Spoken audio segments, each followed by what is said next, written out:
Paris in the middle of the 1980s. The sixth floor of a narrow building on the Rue de l'Odéon in the 6th arrondissement. The street itself is a short one, tilting slightly downhill from the Odeon Theatre toward the Luxembourg Gardens, and the building at number 21 is the kind of building a visitor can walk past twice without noticing. A grey stone facade, a small door. Inside, a staircase that is steep and badly lit and becomes more difficult each year. At the top of that staircase is an attic apartment, and inside the attic apartment is an old man in his 70s, sitting at a table in front of a notebook. His name is Emil Cioran. He is one of the most admired prose stylists alive in the French language, and almost nobody on the street below him has any idea he exists. He has lived in this apartment for decades. The woman he lives with, Simone Boue, is a schoolteacher of English. They are not married, they have never been married, they will never be married. They share a small kitchen and a smaller bathroom and a smaller study still, and they have done so for so long that the arrangement has taken on the permanence of a monastic vow. There is a narrow bed. There are books. There are shelves that sag. There are papers in every drawer. There is a view out over the grey Paris rooftops and, if you know where to look from the one high window, a slice of the Luxembourg Gardens in the middle distance. The old man at the table is writing in a notebook because he has almost stopped publishing. The last book he will put out during his lifetime, Aveux et Anathèmes in French, which English readers will come to know as Anathemas and Admirations, is still a year or two away. In the meantime, he writes to himself. He writes in French, a language he did not speak as a child and did not write a word in until he was in his 30s. He writes slowly, in a small, sharp hand. Every sentence has been considered the way a jeweller considers a stone. He does not cross out often. He prefers not to begin a sentence he cannot finish. There is a photograph of him from around this time. He is wearing a dark jacket. His hair is still thick, gone silver. His eyes are pale and quick. He is smiling very slightly, with the corners of his mouth pulled inward, as if he were trying to suppress a joke he had just thought of and did not want to waste on the photographer. This chapter is not yet about his books. His books will come. This chapter is about the fact that he is still sitting at that table, at 70, with a pen in his hand, in an attic he will leave mostly only for walks and eventually only by ambulance, in a city he arrived in almost 50 years ago as a scholarship student who was meant to go home. We have to begin with this because the philosophy he has spent his life writing argues, with a cold and beautiful consistency, that he should not be here. For 60 years he has been writing books about the uselessness of being alive. Short books, brutal books, books in which the word existence almost always carries the quiet weight of an insult. He has written that birth is a catastrophe. He has written that the saints were frauds and that the philosophers were worse. He has written that no thinker should be taken seriously who is still capable of smiling at breakfast. He has written that we should never have been born, and that, having been born, the only intelligent response is a mixture of astonishment and disgust.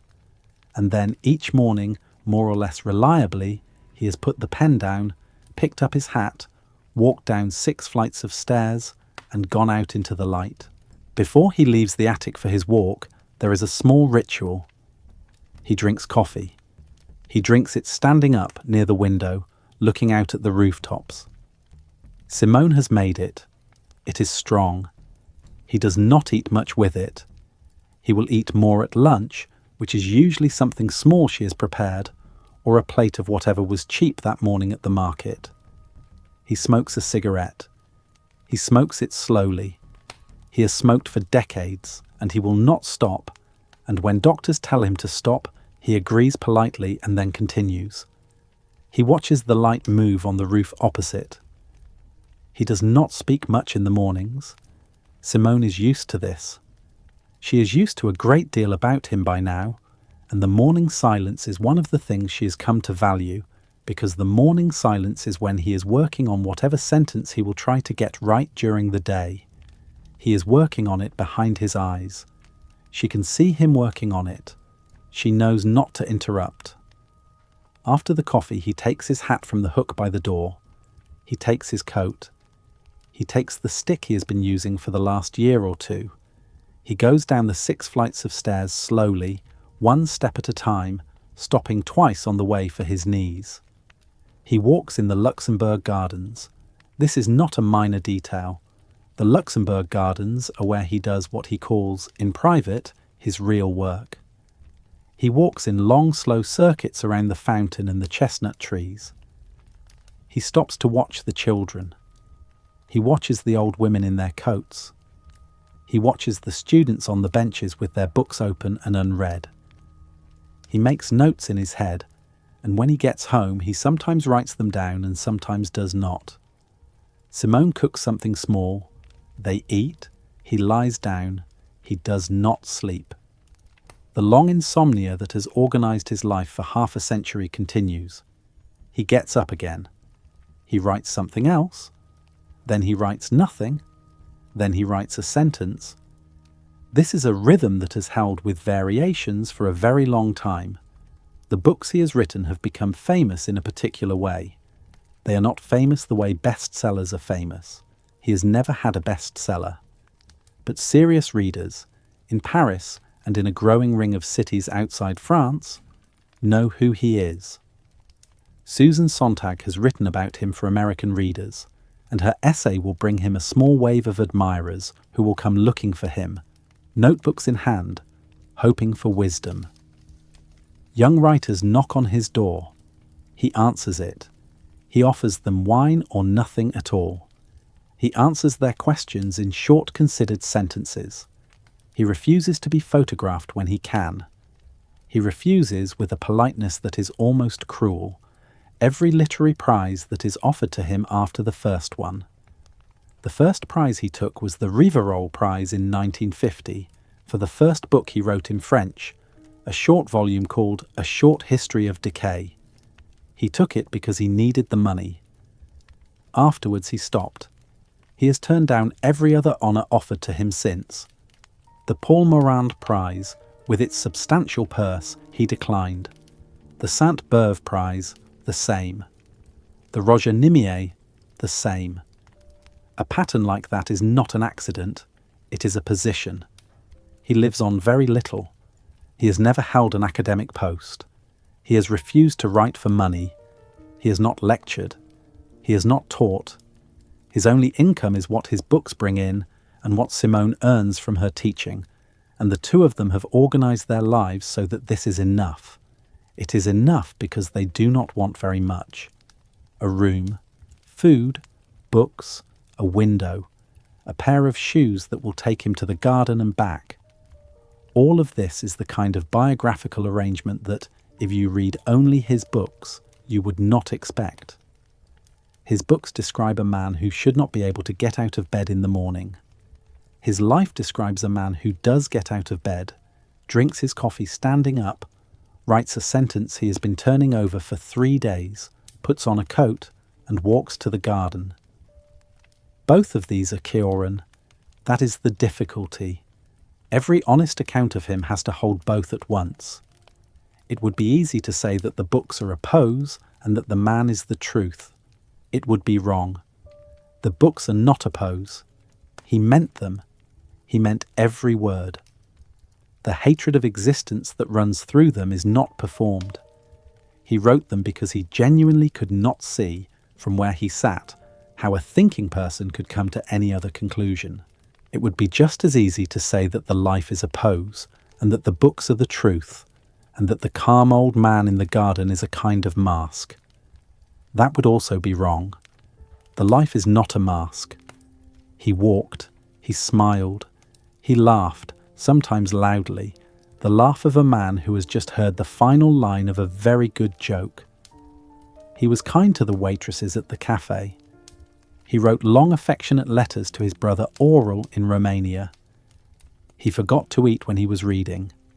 Both were him. Neither cancels the other.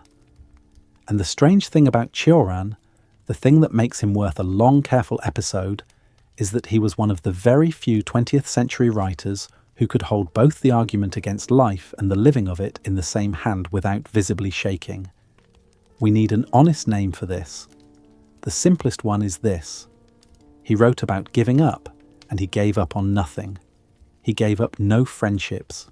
He gave up no daily walks. He gave up no sentences.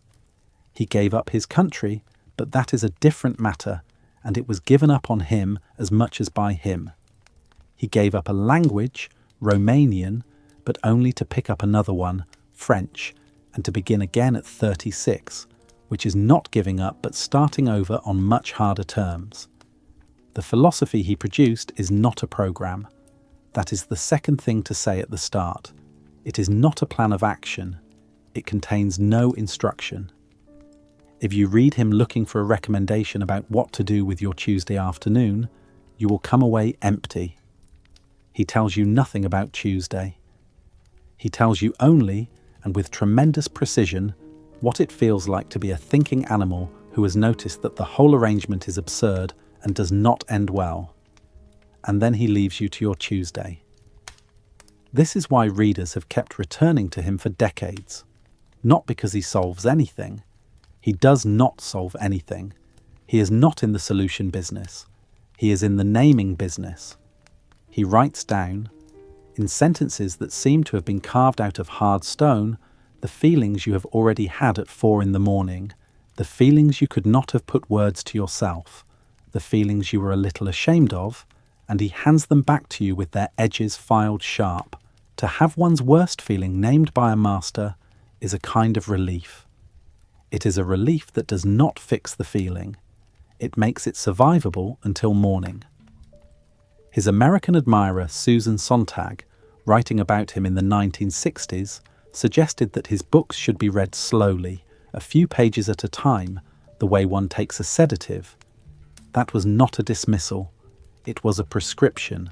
So, the attic, the table, the notebook, the old man who should not by his own argument still be here, and yet, stubbornly, quietly, is.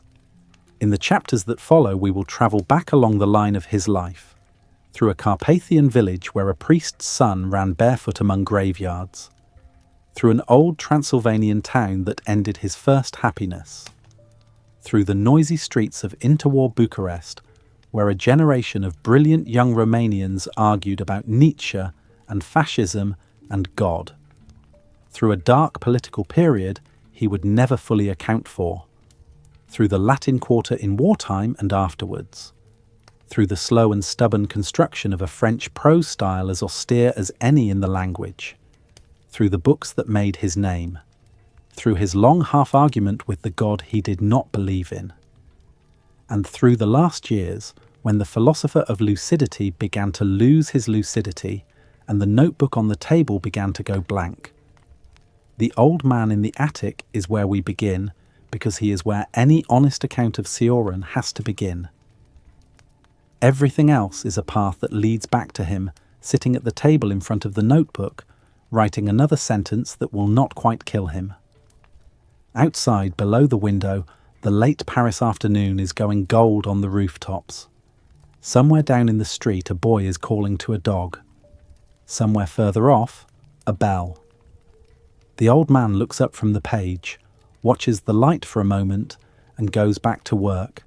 Go back now, across about 75 years, and across a great deal of ground. In the spring of 1911, on the 8th of April, a child is born in a stone house in a village called Rasinari, in the Carpathian foothills, in what is at that moment not yet Romania, but the eastern edge of the Austro-Hungarian Empire. The child is a boy. He is named Emil. His family name is Cioran, which in Romanian means, roughly, a man with a dark complexion, a mountain man. The village sits in a narrow valley. Behind it rise the green walls of the mountains. In front of it, a few kilometres down the road, is the old Saxon town of Sibiu, which the Germans who founded it in the 12th century called Hermannstadt. Rasinari itself is a Romanian village, peasant and orthodox, full of sheep and horses, and the quiet clatter of wooden buckets. The houses are low and whitewashed, the roofs are red tile or grey wood. The church stands at the top of the lane, and next to the church there is a graveyard, and just beyond the graveyard there is a parish house where the boy lives. The boy's father is the village priest. His name is Emil Cioran. He wears the full black robes of the Romanian Orthodox clergy. He is the kind of priest who is also a kind of mayor, the kind of priest the village turns to when a marriage fails or a cow dies or a dispute about a fence line needs settling. His wife, the boy's mother, is named Elvira. They have 3 children, the boy Emil, a younger brother named Oral, and a sister named Virginia. The household is full in the way rural households were full. There is always something to be done. There are always chickens to be chased and bread to be taken out of the oven and cassocks to be mended. The boy Emil runs through the hills. This is the single most important sentence in his early biography. The boy runs through the hills. He climbs up among the rocks. He watches the shepherds bringing the sheep down in the evening. He knows every stone of the cemetery his father presides over. He sits sometimes among the graves because it is cool there in summer and because nobody bothers him. He learns the names on the stones. He learns the dates. He learns how long people tend to live in a mountain village, which is longer than you might think if they survive childhood, and a great deal shorter if they do not. He will say later, at 70 and at 80, in interviews he half refused to give, that he was genuinely happy for the first 10 years of his life and never afterwards. He will say that the happiness of Rasinari was the only real happiness he ever experienced. He will say that he owed everything he was as a writer to the fact that he was born in a village and not in a city. You have to hear this in his voice, with his accent, the rolled consonants and the long vowels, to understand how heavily he meant it. For a man who would spend 60 years writing that nothing had ever been good, the claim that one small thing had been good is worth a great deal. What was the happiness made of? It was made, he would say, of physical things, the wind coming down from the mountains, the smell of wood smoke, the dogs, the bells of the sheep, the bells of the church, the particular light that falls on the Carpathian foothills in October, the coldness of the stream behind the house, the women gossiping at the well, the men smoking in the square, the sound of his mother calling him in for supper, and the sound of his own bare feet running across the yard. It was the kind of happiness that does not know it is happiness. It does not need to name itself. It is the ground you stand on, not the view you look at. He was also, and this is part of the same thing, close to the dead. He ran among graves because the graveyard was where he played. There was nothing morbid in it. The dead were part of the village, in the way the sheep were part of the village and the priest was part of the village. The orthodox service of the dead, which his father performed over those graves in all seasons, taught him before he could read that death was an ordinary thing, neither hidden nor advertised, simply there, walked past on the way to buy bread. He would later say, with his usual hard humour, that the graveyard of Rasinari was his first school of philosophy. He had been given the great problem very early, in its ordinary form, and he had not been frightened by it. A child who is not frightened by the dead is a child who has the freedom later to be frightened by other things. It is also true that he was a difficult child. He was not the quiet dreamer the cliché of the future pessimist would require. He was restless, loud, full of energy that had nowhere to go once the sun went down. He had nightmares. He was afraid of things he could not name. Even as a small boy, he could sometimes not sleep. His mother once said to him in one of the conversations he would never let go of for the rest of his life, that if she had known what kind of child she was going to have, she would have had an abortion. She said it in a moment of exhaustion. She probably did not mean it the way the boy heard it. He was about 12 at the time. He remembered it until he was 80. He would quote it in interviews as one of the formative sentences of his existence. It was, he said, the most honest thing his mother had ever said to him, and it had helped him, in a paradoxical way, to take himself less seriously. If you begin as a mistake, you are excused from having to be a success. We have to sit with this for a moment. A mother saying such a thing to a child is the kind of wound that does not heal evenly, and a certain kind of person would build a whole grievance around it. Cioran did not. He absorbed it into his humour. That is one of the things that is interesting about him. He had the gift, not always a gift, of turning injuries into jokes.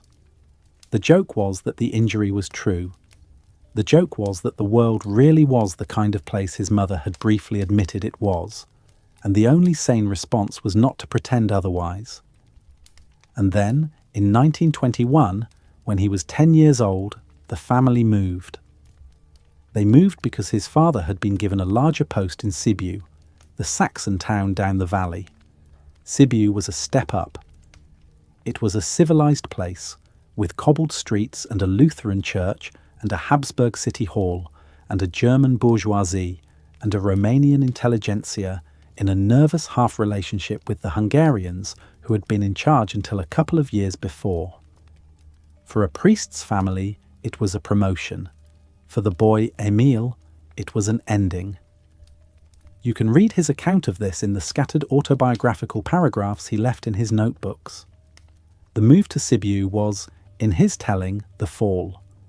Not the fall in some vague theological sense, though he was capable of that sort of language. The fall in a specific sense. He had been a peasant boy among peasant boys, running among sheep and graves, speaking the village dialect, living the life that had been lived in Rasinari for centuries, and then one day he was a priest's son in a town where the paving stones were laid straight, and the windows had lace, and the boys in his class spoke with different accents and made fun of his village vowels. He never forgave the town for this. It was not the town's fault. It was his own dislocation. But he hung the grief on the town anyway, because the grief had to hang somewhere. He said later that he had left paradise at the age of 10. He meant Rasinari. He meant specifically the life of a boy who did not yet know he was going to have to be someone in particular. In Sibiu, he began to know. He began to know that he was a priest's son and not a shepherd's son. He began to know that he was going to go to a good school and learn Latin and read books and become an educated man. He began to know, though he would not have put it in these words yet, that he had entered the condition of self-awareness, and that from self-awareness there is no path back to the simple happiness of running barefoot in a valley without asking what it was for. This is one of the oldest stories in human writing. It is the story of Eden in Genesis, and the story of Achilles growing up among the centaurs, and the story of every child who has ever looked back on a summer that cannot be had twice. Cioran is unusual among philosophers in having taken this story so personally and so literally. He really did believe that his life had a single good period, and that the good period had ended precisely on the day the cart loaded with his family's belongings rolled out of Rasinari for Sibiu. He would return to the village later, in his mind, in his notebooks, in occasional letters. He would return to it physically once or twice, and each time he said that returning was worse than not going at all, because the village was still there, and he was not the boy anymore, and the gap between the two was the whole problem. He would say, in one of the interviews he reluctantly gave as an old man, that the worst thing about the move was that the cart carrying his family's belongings had been drawn by a particular horse he had known in Rasinari, and that the horse, who had no idea what was happening, was the last piece of the village he had to say goodbye to. 30 years later, in Paris, in a language the horse had never heard, he still remembered the horse's name. He would not tell the interviewer the name. He said the name was the last thing he had left of the life before the fall, and he was not going to put it into print. It is one of the rare moments in any Cioran interview in which he holds something back out of straightforward tenderness. The rest of the interview, like most of his interviews, is a dry and polite performance. The moment about the horse is not a performance, it is a leak. It tells you, more clearly than almost anything else in his recorded speech, what Rasinari had been for him and what leaving it had cost. He went to a good school in Sibiu. He learned German because everyone in Sibiu learned German, and he learned Hungarian a little because some of the town did. He read voraciously, the way a certain kind of unhappy boy reads, looking for something he could not have named if asked. He began to be the kind of boy whose teachers noticed him and whose classmates found him peculiar. He was small and dark and sharp-tongued. He could be very funny. He could be very cutting. He did not sleep well even then. He walked at night when he could not sleep. Sibiu at night, with its old Saxon towers and its narrow lanes, became his first nocturnal city. Paris would be his second. Keep this in mind because it matters. The boy who would become the philosopher of insomnia was already an insomniac at 15, walking around a Transylvanian town in the dark, looking up at the stars between the old roofs. The boy who would become the philosopher of despair had already lost his paradise. The boy who would become one of the most famous prose stylists in France had not yet spoken a word of French and was learning German instead. The chapter should end, though, not with the insomniac boy in Sibiu. It should end with one more scene from Rasinari. Picture it. A summer evening, the sheep are coming down from the hills. The bells at their necks make a slow, uneven music that fills the whole valley. A boy of about 8 is running between them, not because he has anywhere to be, but because he is a boy, and it is a summer evening, and running is what his body wants. His father is standing in the doorway of the parish house, watching him, in the full black cassock of an Orthodox priest, with a book in one hand and a glass of something in the other. The boy does not know yet that anything is wrong. Nothing is wrong. The light is going gold on the mountain. The bells are coming closer. Somebody is going to call him in for supper in a minute. He will remember this evening, or 10 like it, for the rest of his life. In the autumn of 1928, at the age of 17, Emil Cioran boards a train in Sibiu and travels south to Bucharest. He is going to the university. He is going to study philosophy. He will stay for 6 years. He will never, in any meaningful sense, come back. Bucharest in 1928 is a city that has decided to become Paris and is not sure how. The shops along the Calea Victoriae sell French perfume and French novels and French newspapers printed the day before in Paris and flown in at great expense. The cafes on the grand boulevards are full of men in suits that have been cut in what their tailors believe to be the French style. The women carry Parisian magazines under their arms. The ministers of the government, when they give speeches, quote Anatole France and Paul Valéry. The young intellectuals gathering in the coffee houses quote Nietzsche and Heidegger and Shestov because they are not ministers and they want something harsher than Anatole France. Romania in this moment is a young country.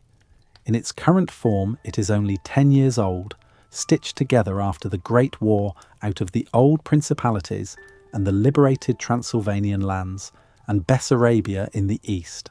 It has a king. It has an army. It has a constitution.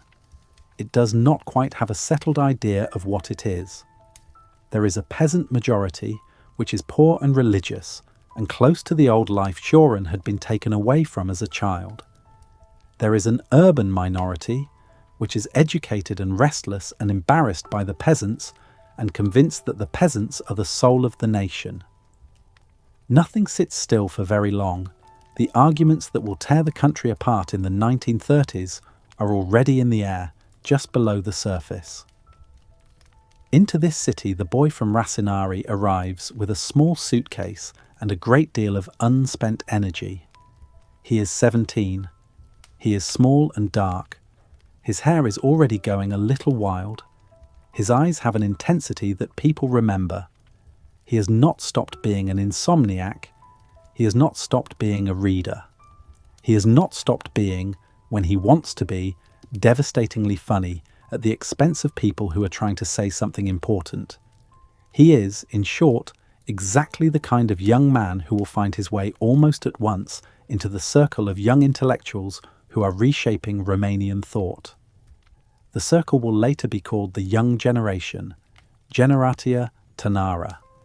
The name is slightly misleading because it sounds like a formal movement, and it was not a formal movement. It was more of a weather system. Young writers and thinkers, most of them born within 5 years of each other, most of them students or recent graduates of the University of Bucharest, all of them convinced that their father's generation had been too cautious and too liberal, and too French, and that something new had to happen. The names in the circle are names that will become famous.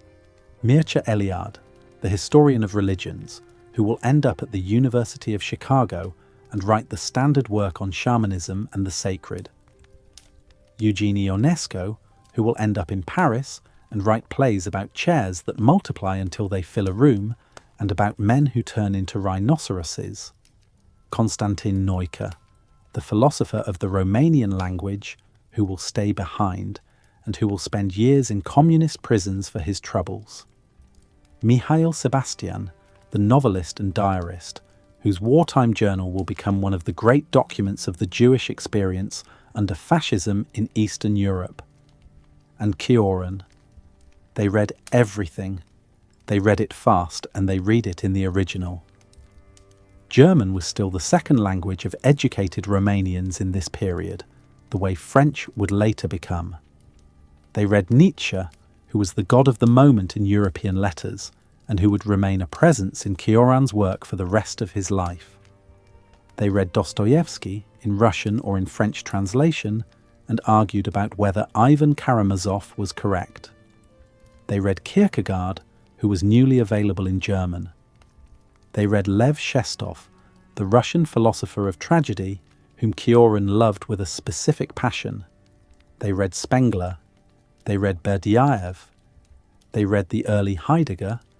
They argued about these writers in cafes, in student rooms, on long walks, late into the night. Cioran in these years is not yet a pessimist in the way he will later become a pessimist. He is something more unstable, more volatile, more recognizable as a young man. He is a nihilist one week and a mystic the next.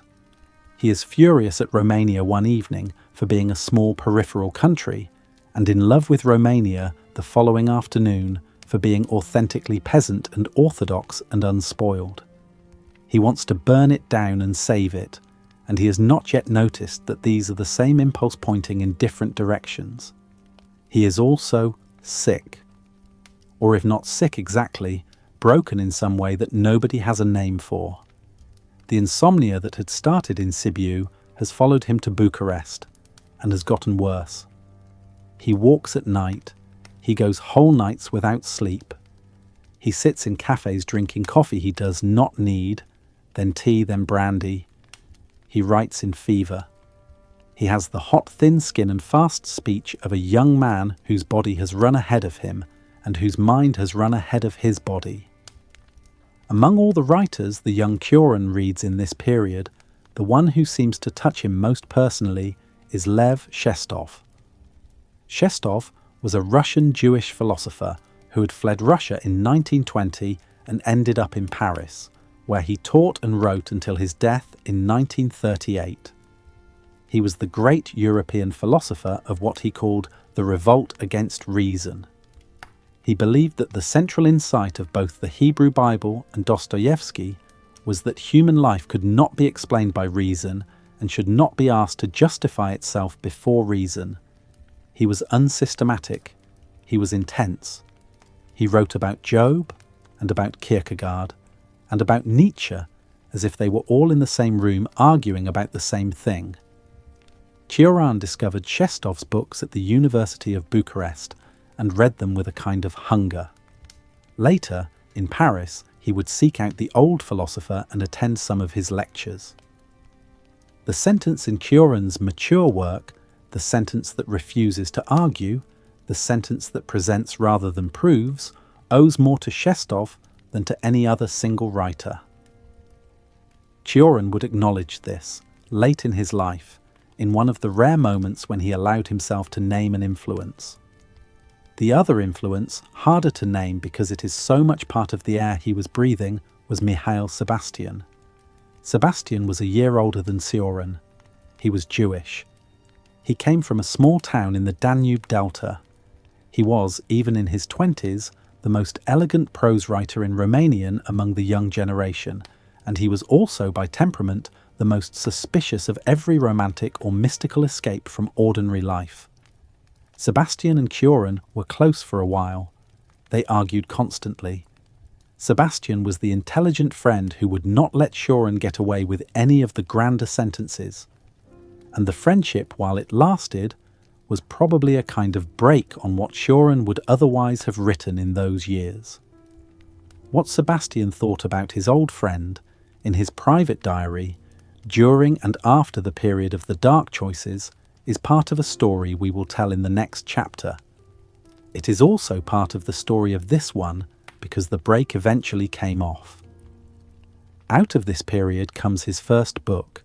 He writes it in 1933, in a room he is renting somewhere in Bucharest, in a few months, in what he would later describe as a state between ecstasy and illness. The book is called On the Heights of Despair, Pe culmile disperari in the original Romanian. It is short, it is wild. It is written in what we might call aphoristic blocks, short paragraphs and meditations, some of them only a few lines long, arranged in no particular order, each of them hammering at the same basic set of ideas. Life is unbearable. Sleep is impossible. Love is a cruelty disguised as tenderness. History is a cemetery of illusions. The religious impulse is real, but there is no God to receive it. Music comes closer than philosophy to the truth about suffering, and so on. If you read the book today, you can feel at once how young the writer is. The sentences are too hot. The claims are too total. Every page carries the specific gravity of a young man who has just discovered that he can make language do this kind of work, and who has not yet learned that he does not need to do all of it on every page. But you can also feel, on every page, the voice that will eventually become the Cioran of the French books. The rhythm is already there. The refusal to argue is already there. The willingness to offend by saying the thing that thinking people usually put off saying is already there. And the humour is already there, though in this first book the humour is a little blacker and a little more desperate than it would later become. The book is published in 1934. He is 23. Within a few months it wins a literary prize given to young Romanian writers. It is noticed. People begin to know who he is. Older critics shake their heads at the extremity of the claims and then admit that the sentences are unlike anything they have read. He begins to be invited to write for literary journals.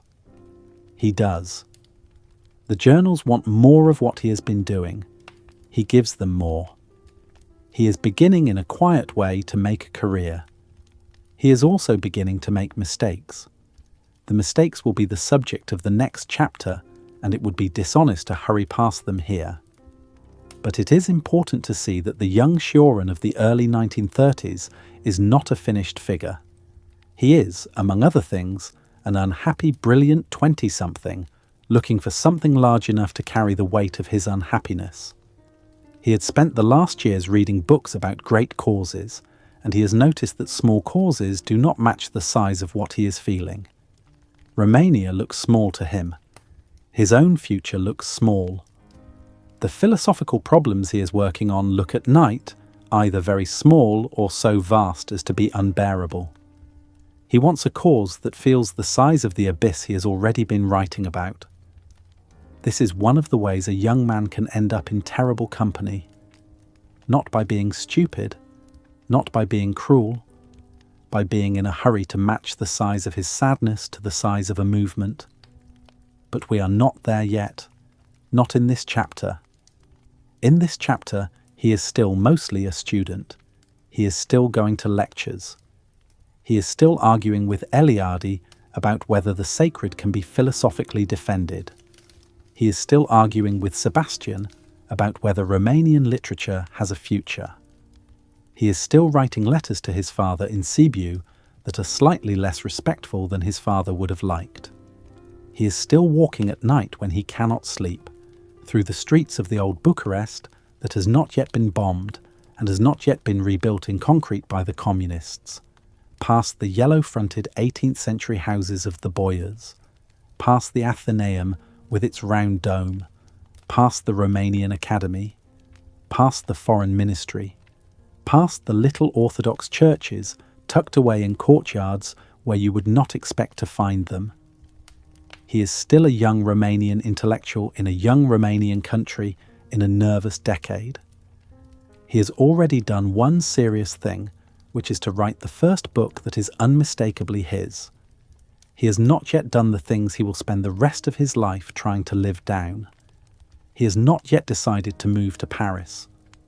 He has not yet decided to abandon his mother tongue. He has not yet met Simone Boue, who has not yet met him because she is a French schoolgirl in her own country, and they have not yet been introduced by the events of history. You have to picture him at one more moment. A night in 1934. He has finished the proofs of his first book. He is walking home across central Bucharest, perhaps along the Calea Victoriei, perhaps through the park around the royal palace. He is exhausted in the way only a young writer just released from a book is exhausted. He thinks for a moment that he might actually sleep tonight. A light rain is falling. The trams have stopped running. Somewhere a dog is barking at nothing. He looks up at the yellow windows of the old buildings and feels, for just a second, that everything is possible. And then the feeling is gone. And he remembers that he does not believe this, and he smiles at the remembering, because even the feeling of possibility is a small kind of joke between him and himself, and he walks on. There is a part of this story that cannot be skipped, and that has to be told as carefully as it is told truthfully. It is the part where the young Cioran, in the middle of the 1930s, in his early 20s, in the middle of the most extreme decade of modern European politics, put himself on the wrong side of it. This chapter has to name what happened. It also has to resist two temptations. The first is to pretend it did not happen, or to treat it as a small aberration that the mature writer quickly grew out of. That would be a lie. The second is to treat the young Cioran's political error as the only interesting fact about him, and to pass judgment on it with the easy confidence of someone who was not alive in Romania in 1934. That would also be a lie, and a lazier one. Both lies have been told about Cioran by people with agendas. We will try to avoid both. Here are the facts. In Romania, in the 1930s, a fascist movement called the Iron Guard was growing rapidly. It was not like the Italian or German fascisms in every respect. It was unusual because it fused an ultra-nationalist politics with a mystical Orthodox Christianity. Its founder and leader, Corneliu Zelea Codreanu, presented himself as a kind of warrior monk. His followers wore green shirts and swore oaths, and sometimes carried bags of Romanian soil around their necks. They spoke of purity, of sacrifice, of death, of martyrdom. They were also, and this is not a separable fact, violently anti-Semitic. They organised pogroms. They assassinated government ministers who opposed them. They murdered Jewish shopkeepers. They produced a political violence in Romania that the country had not seen in living memory. And that would culminate, after the period we are discussing, in atrocities during the Second World War that killed hundreds of thousands of Romanian and Ukrainian Jews. The Iron Guard was, in other words, not a rhetorical movement. It was a movement that killed people. In the middle of the 1930s, Cioran, like a significant portion of the brilliant young Romanian intellectuals around him, was drawn toward this movement. He was not a party member in any formal sense. There is no record of him wearing a green shirt, or carrying soil, or swearing oaths, or participating in violence. What there is, on the record, is a series of published writings in which he expressed admiration for the Iron Guard's energy, for its mystical nationalism, for its willingness to break with the liberal order that young intellectuals of his kind were finding exhausted. He also published, in 1934, a short article in a Romanian magazine in which he expressed admiration for Adolf Hitler. The article is brief. It is not a policy paper. It is a young writer's impression of the German Chancellor as a figure of vitality and will. The admiration in the article is unmistakable. The article exists. It can be read today. Cioran would later, in private, acknowledge that it existed and would say that writing it was one of the most shameful things he had ever done. Then, in 1936, he published a book. The book was called Schimbarea la Fata a Romaniei, which translates as The Transfiguration of Romania. It is a book about what Romania needed to do, in Cioran's view, to become a great nation. It is long by his standards. It is unlike anything else he ever wrote in its ambition to diagnose and prescribe. It contains passages of fervent nationalism. It contains passages of open anti-Semitism in which Cioran repeats the worst stereotypes that were circulating in the fascist press of the time. It contains passages that imagine Romania being transfigured by violence, by ruthlessness, by a collective willingness to destroy the old in order to build the new. Read today, parts of it are extremely painful. They are painful not because they are subtle, but because they are not. They sound exactly like what they were, which was a young intellectual falling into the gravitational field of the most brutal political current of his time. The book was published. It was read. It was noticed. It was part of Cioran's public profile in Romania by the time he turned 25. Those are the facts. Now the harder question: how did he get there? And what does it mean for the philosophy that came later? It would be wrong to treat the error as unique to Cioran. He was part of a generation. The same years saw Eliade writing articles praising the Iron Guard, Neucker drifting in similar directions, and other young Romanian intellectuals making choices that they would spend the rest of their lives trying to explain or to bury. Only Mihail Sebastian, the Jewish diarist among them, kept a clear head, and the way he kept a clear head was by writing in his private diary, night after night, his horror at watching his closest friends turn into men he could no longer trust with his life. That diary was published long after his death. It is one of the primary documents of the period. It is also unsparing about Cioran and Eliade in particular. So the first thing to say is that Cioran did not fall in his own single private way. He fell with a generation. That does not excuse him. It locates him. The second thing to say is that the reasons for the fall are not mysterious. They were the reasons that always send young intellectuals into the arms of extreme movements. A feeling that the world they had inherited was small, tired, compromised, and ready to die. A hunger for something total, something absolute, something large enough to match the intensity of what they already felt inside themselves. A contempt for bourgeois caution. A romance with violence that was made safer by distance. A belief, which is the specific belief of the young, that one's own existence is a small thing whose meaning can only be redeemed by throwing it into something larger. Cioran had all of these feelings in an unusually concentrated form. He was insomniac. He was brilliant. He was bored. He was furious. He was looking for something to be furious at. The Iron Guard handed him a target.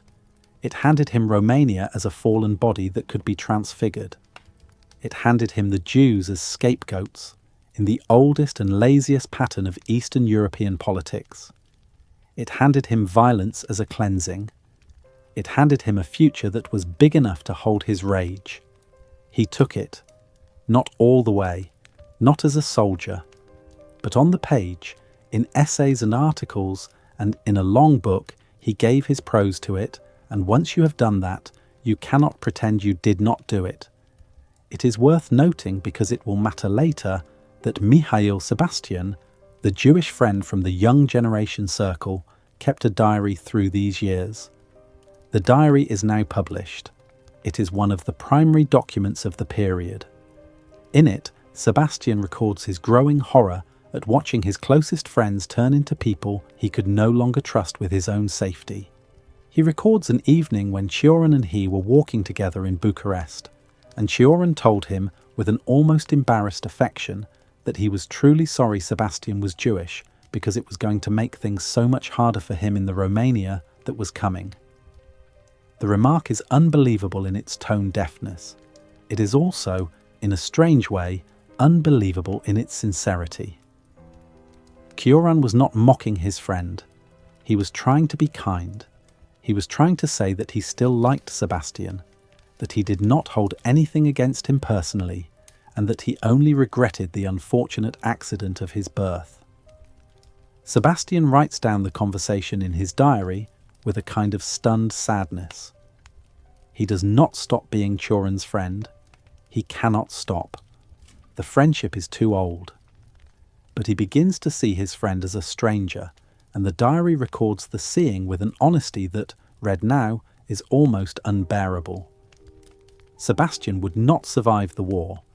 He died in a traffic accident in Bucharest in 1945, having lived through the worst of the persecution. His diary was saved by his family and published in Romania after communism fell. Cioran was still alive when it came out. He had to read himself in it. After the war, everything changes. Cioran is in Paris. The war is over. The Iron Guard has been destroyed.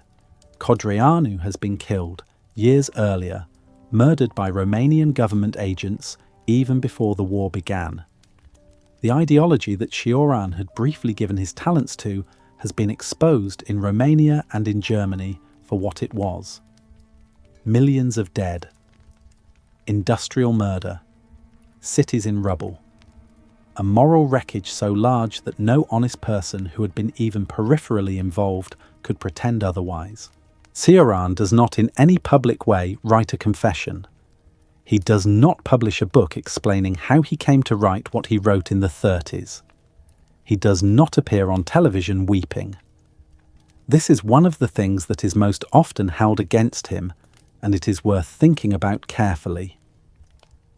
What he does instead is stop.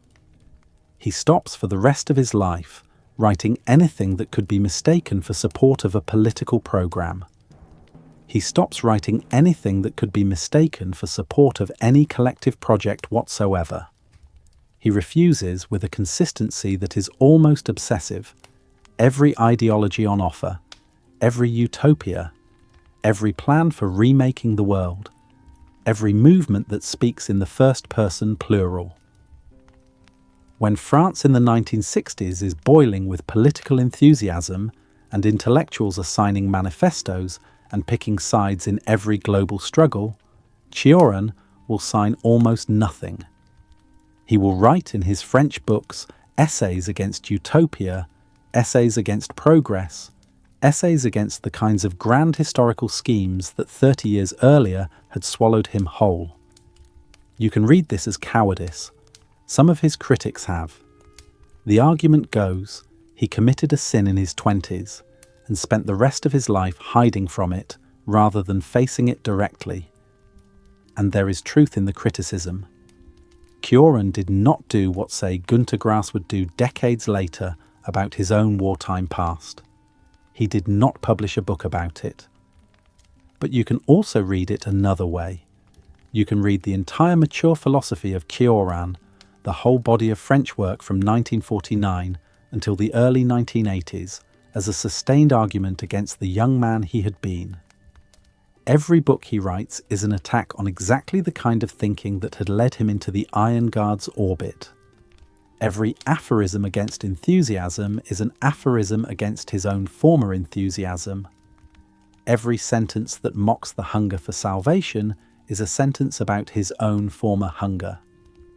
In this reading, Cioran did not fail to address his fascist past. He addressed almost nothing else. He simply addressed it indirectly for 40 years in prose so compressed that most readers missed the autobiographical weight of it. The truth is probably that both readings are partly right. He did not speak openly about what he had done, and this was a moral failure. And the entire mature philosophy is unintelligible without the memory of what he had done. And this was a kind of ongoing, hidden reckoning. The philosophical question the chapter has to leave open is this: what is the relation between the fascist temptation of the 1930s and the despair philosophy of the 1960s? One answer is that they are the same impulse. The desire for total destruction is the same desire, whether the target is the liberal order of interwar Europe or the whole arrangement of human existence. In that reading, the young fascist and the old pessimist are continuous, and the older Cioran simply shifted the object of his contempt from the Jews and the bourgeoisie to being itself. It is not an easy reading to like. It is also not one that can be dismissed. The other answer is almost the opposite. The despair philosophy is the corrective. It is what a man writes when he has already seen, from the inside, what the hunger for total transformation actually looks like when it gets power, and has decided that he will never again trust any movement that promises to fix the world.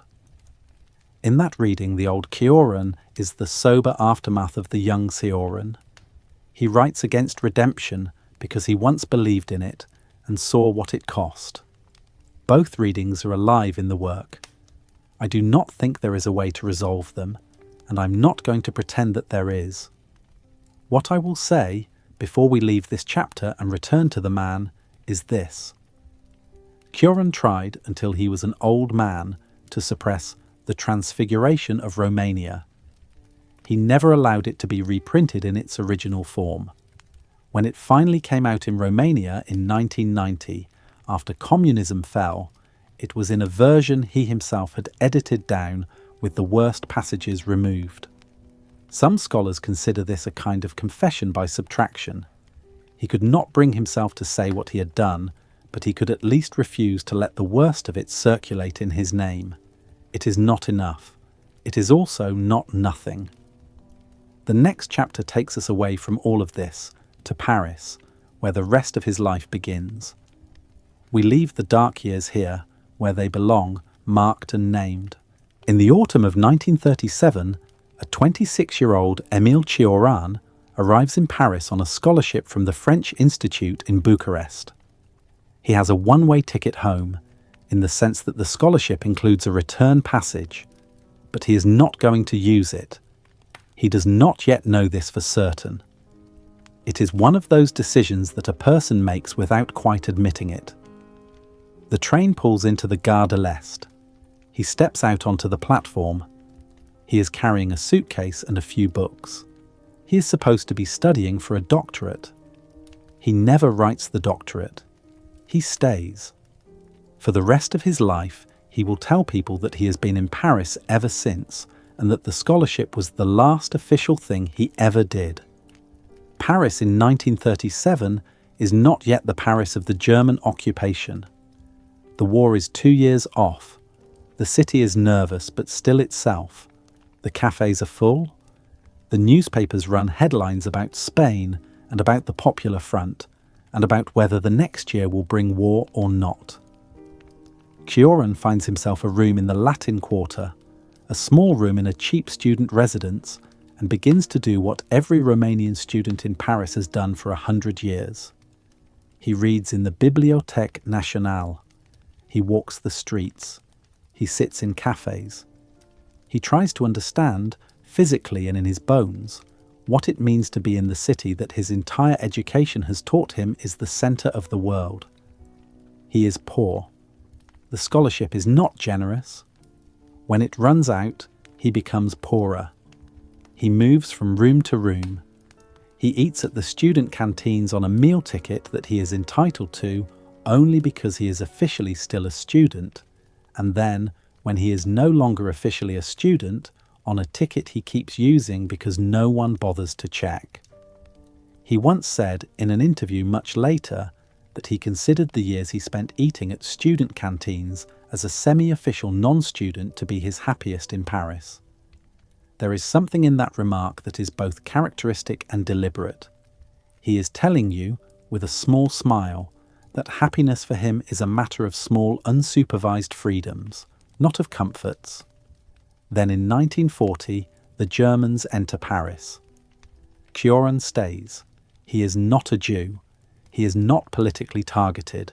He is, in the terminology of the occupation, a foreign national from an allied country, because Romania under Marshal Antonescu has joined the Axis. He could in theory go home. He does not. He stays in his small room.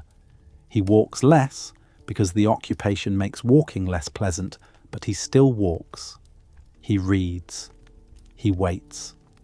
He is in his early 30s now, and he is beginning, slowly, to understand that the life he is going to have is not going to be the life anyone had planned for him. Somewhere in the war years, in a month and place that is not quite pinned down by his biographers, he meets a young French woman named Simone Boue. She is a schoolteacher of English. She is thin, quiet, intelligent, not easily fooled. She speaks a little Romanian. She has read, or is about to read, what Cioran has written in Romanian. They become involved. The involvement will turn into a relationship. The relationship will turn into a life lived in the same small apartment for over 50 years. They will never marry. They will never have children. They will share everything they have, which will not be much, for longer than most marriages last. This quiet fact is important. Cioran, the philosopher of loneliness, the writer who describes existence as a cold room one has been locked into by mistake, was in love, reliably and unspectacularly, from his 30s until his death. He did not make it a subject of his books.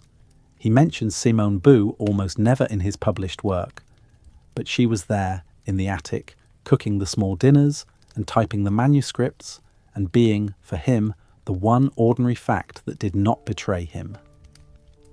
The absence of her name from the books is part of his discretion. It is not evidence that the attachment was not central. It is evidence that he did not believe love was the kind of thing you wrote about if you were any good. The war ends. Romania is lost. Not lost as in destroyed.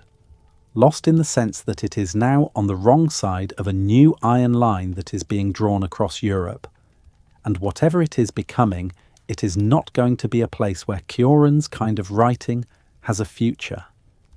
The Iron Guard has been crushed. Antonescu will be shot. The communists will take power. Eliade will leave for Paris and eventually for Chicago. Ionesco will leave for Paris. The older Romanian literary culture that Cioran had been writing in will, within a few years, be a culture of prisons and of silence.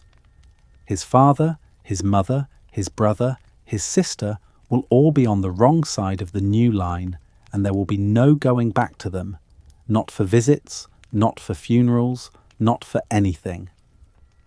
In 1947, Cioran makes the decision that he will later describe as the most dramatic thing that can happen to a writer. He decides that he will never again write a word in Romanian. Everything from this point on will be written in French. It is worth pausing on what this means. He is 36 years old. He has been writing in Romanian since he was a boy. He has written 4 or 5 books in Romanian, including the first book he is known by. Romanian is the language of his mother, of his father, of the village, of the hills behind Rasinari, of the graves in the cemetery where he used to play. French is the language of the country he finds himself stranded in. He has read a lot of it, and he has spoken it for 10 years, but he has not written in it in any serious sense. Switching a literary language in one's mid-30s is like a concert pianist at 36, announcing that from now on he will play only the violin and see how it goes. He gives 2 reasons at different points for the decision. The first reason is the one he gave most often.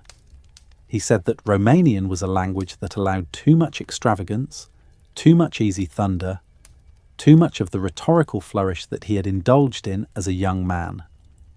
French, by contrast, was a language of precision. French made you slow down.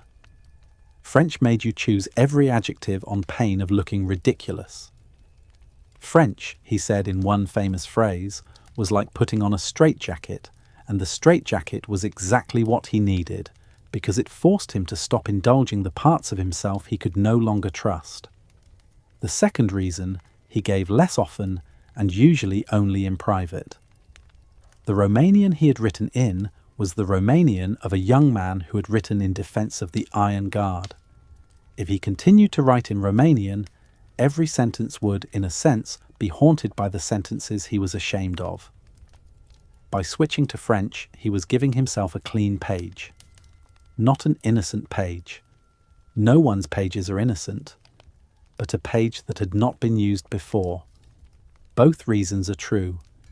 Together they explain a decision that, from outside, looks like an almost impossible act of literary self-mutilation. From inside, it looks like what it was, which was a survival strategy. There is a story Cioran told about this period, late in his life, about the moment the decision was finally made. He was in Dieppe, on the Normandy coast for some reason now forgotten. He was translating the French poet Stéphane Mallarmé into Romanian. Mallarmé is one of the most difficult French poets, a writer whose sentences are so compressed and strange that even native French readers have to slow down to follow them. Cioran was working on the translation in a small hotel room with a dictionary and his own sense of 2 languages, and he suddenly realised that what he was doing was absurd. He was taking the most intricate French writing he knew and trying to put it into a Romanian that would be read by almost no one in a country that was being closed off from the rest of Europe, while he himself was sitting in France, eating French food, speaking French to the woman he loved, reading French newspapers every morning. The translation, he said, was the moment the decision was made. He put down the pen. He did not finish the translation. He never wrote in Romanian again. The story is probably too tidy to be literally true, the way autobiographical stories often are. Writers reshape their decisive moments into scenes that can be told. But even if the exact scene in the Dieppe hotel room is shaped in the telling, the underlying decision was real, and it was made somewhere around this time, and the effect of it was what he described. The first French book, A Short History of Decay, will come out in 1949. We will spend a whole chapter on it. Here, it is enough to say that he spends the years from 1947 to 1949 relearning how to write in a language that is not his, at an age when most writers are settling into their mature style. He writes and rewrites. He hands pages to Simone. She reads them. She tells him gently when the rhythm is off, when a word is slightly wrong, when a sentence sounds like a translation from Romanian rather than a sentence written in French. He revises. He revises again. The slow, austere French prose that will become his signature is made in this period, under these conditions, in a small room, late at night, by a man who cannot sleep. Because yes, the insomnia continues. It has been with him since adolescence. It was with him in Sibiu, and in Bucharest, and on the train to Paris, and in every rented room he has ever occupied. It will be with him until the end. It is the central physiological fact of his existence. Insomnia is a medical condition. It is not a philosophical achievement. It is worth being clear about this, because Cioran, who made insomnia part of his literary identity, sometimes let readers think otherwise. The truth is that he suffered from it in the ordinary bodily sense. He would have given, in his own words, his entire body of work for one good night's sleep, and he meant it. He did not stay awake as a discipline. He stayed awake because his body refused to turn off. Doctors were consulted. Remedies were tried. Nothing worked, or nothing worked reliably. What he did with the insomnia, on the other hand, is a different matter. Once he had come to terms with the fact that sleep was not coming, he made use of the hours he was given. He read the books that sleepers do not read. He walked the streets at the hours when the city belongs to insomniacs and drunks and bakers going to work. He wrote, or did not write, in the long silences of 4 in the morning. He developed a theory, half joking and half not, that the lucidity of the insomniac was the lucidity of the truly conscious mind, because a person who cannot sleep cannot lie to himself about what existence feels like when the social consolations have gone off. We should not romanticize this. It cost him enormously. He said repeatedly that he would not wish his condition on anyone. He said that his best books came out of his worst nights, and that he would gladly have traded the books for the nights. We should take him at his word. What we should notice, instead of romanticizing, is that he found a way to do serious work under a condition that would have broken most people, and that the work he did has helped other people who cannot sleep to feel less alone at 4 in the morning. That is a real gift. It is not a gift he gave because insomnia is a blessing. It is a gift he gave because he was a very stubborn man who refused to waste even his suffering. By the end of the 1940s, Cioran is no longer a young man, no longer a Romanian writer, no longer a student in the Latin Quarter. He is a middle-aged man in a small apartment with a French partner and a French manuscript and a quiet decision to start over. He does not know yet that he will live another 45 years. He does not know yet that his French books will eventually find readers in every language. He does not know yet that the attic on the Rue de l'Odéon is waiting for him, a few streets away, in his future. What he knows, on a given night in the winter of 1948, is that the page in front of him is blank, that the language he has to fill it with is still slightly foreign in his mouth, that his body is going to refuse him sleep again tonight, and that he has every reason to give up, and no intention of giving up.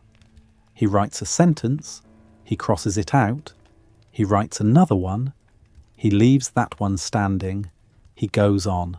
In 1949, in Paris, a small French publishing house called Gallimard brings out a short book by an unknown Romanian émigré. The book is called Précis de décomposition, which translates awkwardly as a short treatise on decomposition, and which the American translator Richard Howard, 20 years later, will render in English more gracefully as a short history of decay. The Gallimard edition is slim. The author is 38. He has published nothing in French before. No one outside a very small circle of Parisian literary insiders has any reason to know his name. The book is, nevertheless, an event. It is reviewed widely, not because anyone has been waiting for it, but because once the reviewers open it, they cannot put it down. The prose is unlike anything else being published in France that year. It is harder. It is colder. It is more condensed. It has the quality, as one critic will say at the time, of sentences that seem to have been written not for their own moment, but for the moment 200 years later, when someone in another country will finally be able to bear them. It wins the Rivarol Prize, a French literary award given to writers who are not born in France but who write in French. The prize is not the largest in French letters, but it is respectable. It comes with money. Cioran needs money. He accepts it. He takes the check. He goes home to the small room he shares with Simone. He tells her they can eat at a restaurant for a change if she wants. Then in the years that follow, the strangest thing happens. Cioran begins to turn down prizes. The Paul Morand Prize is offered to him. He turns it down. The Sainte-Beuve Prize is offered. He turns it down. The Roger Nimier Prize, turned down. Other awards, some of them with substantial sums attached, are offered over the years by various French cultural institutions. He turns them all down, every one of them, every single time, until the day he dies. The reason he gives when anyone asks, which is not often, is simple. He does not want to be, as he puts it, decorated. He does not want his books turned into the kind of objects that are held up at ceremonies. He does not want to give speeches. He does not want photographs with officials. He does not want to be, in the French sense of the word, consacre. He would rather be poor. And so for the rest of his writing life, he is poor. Not destitute, not hungry, but genuinely close to the bone, in a way that most successful writers are not. He lives, as we have seen, on Simone's schoolteacher salary and on the very modest royalties his books bring in. He does not lecture. He does not hold a post. He does not write for money. The book that started it all, A Short History of Decay, established a pattern he will never break. He is going to make his sentences as well as he can, and he is going to refuse the rewards that serious sentences ordinarily bring. The pattern is a position, and the position is philosophical, not merely stylish. But what is the book actually like? If you pick it up in any language, the first thing you notice is that it is not a treatise. The title is misleading, though deliberately so. It is not a book that argues from premises to conclusions.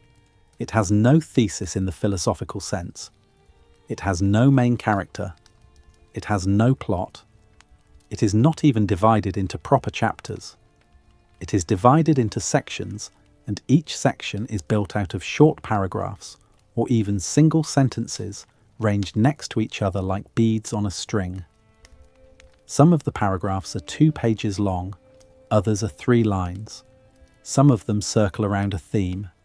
Others interrupt the theme and contradict it on purpose.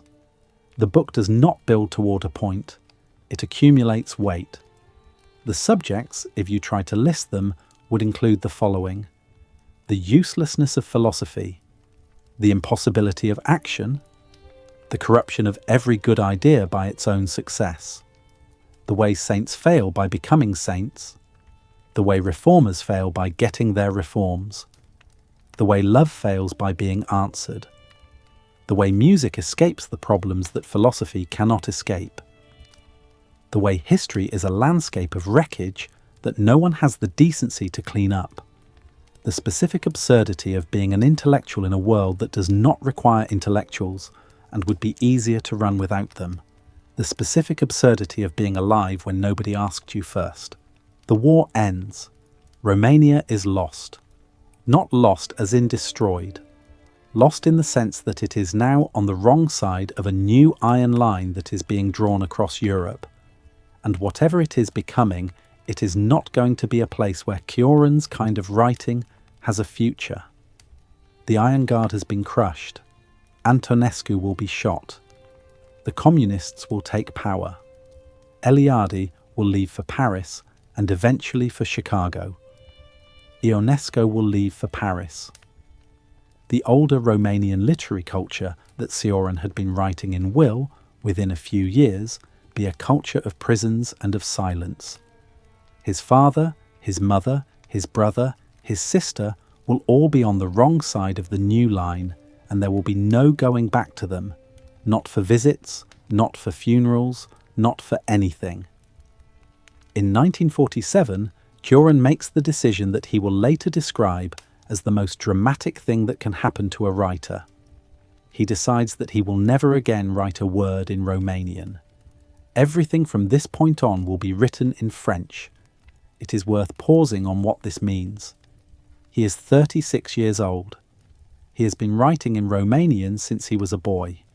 He has written 4 or 5 books in Romanian, including the first book he is known by. Romanian is the language of his mother, of his father, of the village, of the hills behind Racinari, of the graves in the cemetery where he used to play. French is the language of the country he finds himself stranded in.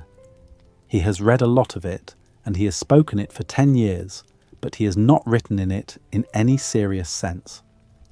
Switching a literary language in one's mid-30s is like a concert pianist at 36, announcing that from now on he will play only the violin and see how it goes. He gives 2 reasons at different points for the decision. The first reason is the one he gave most often.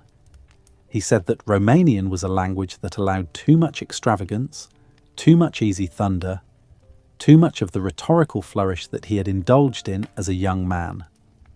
French, by contrast, was a language of precision. French made you slow down.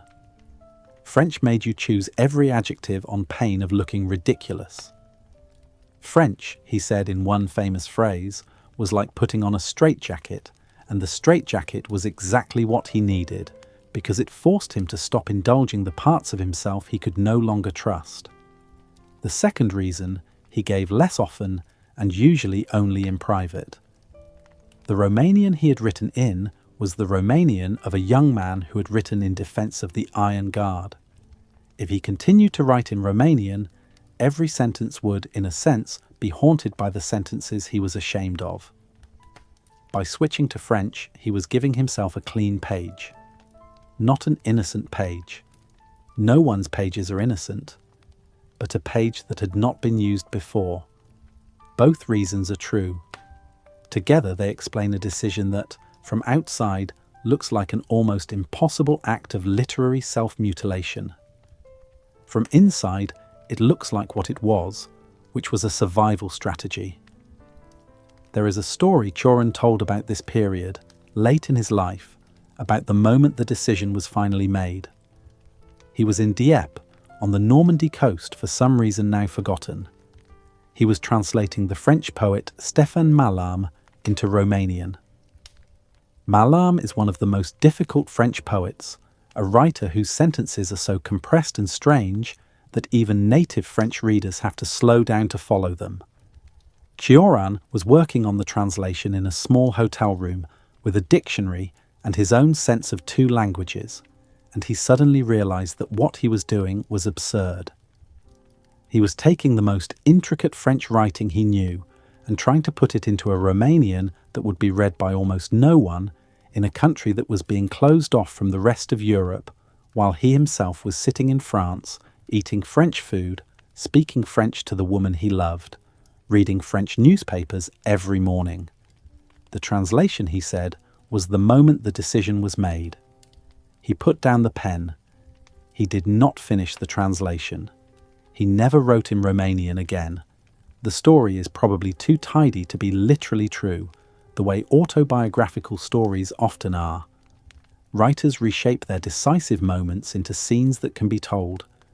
But even if the exact scene in the Dieppe hotel room is shaped in the telling, the underlying decision was real, and it was made somewhere around this time, and the effect of it was what he described. Cioran, writing in Paris in 1949, is picking up this tradition and using it to say things about existence that neither La Rochefoucauld nor Chamfort would have quite dared.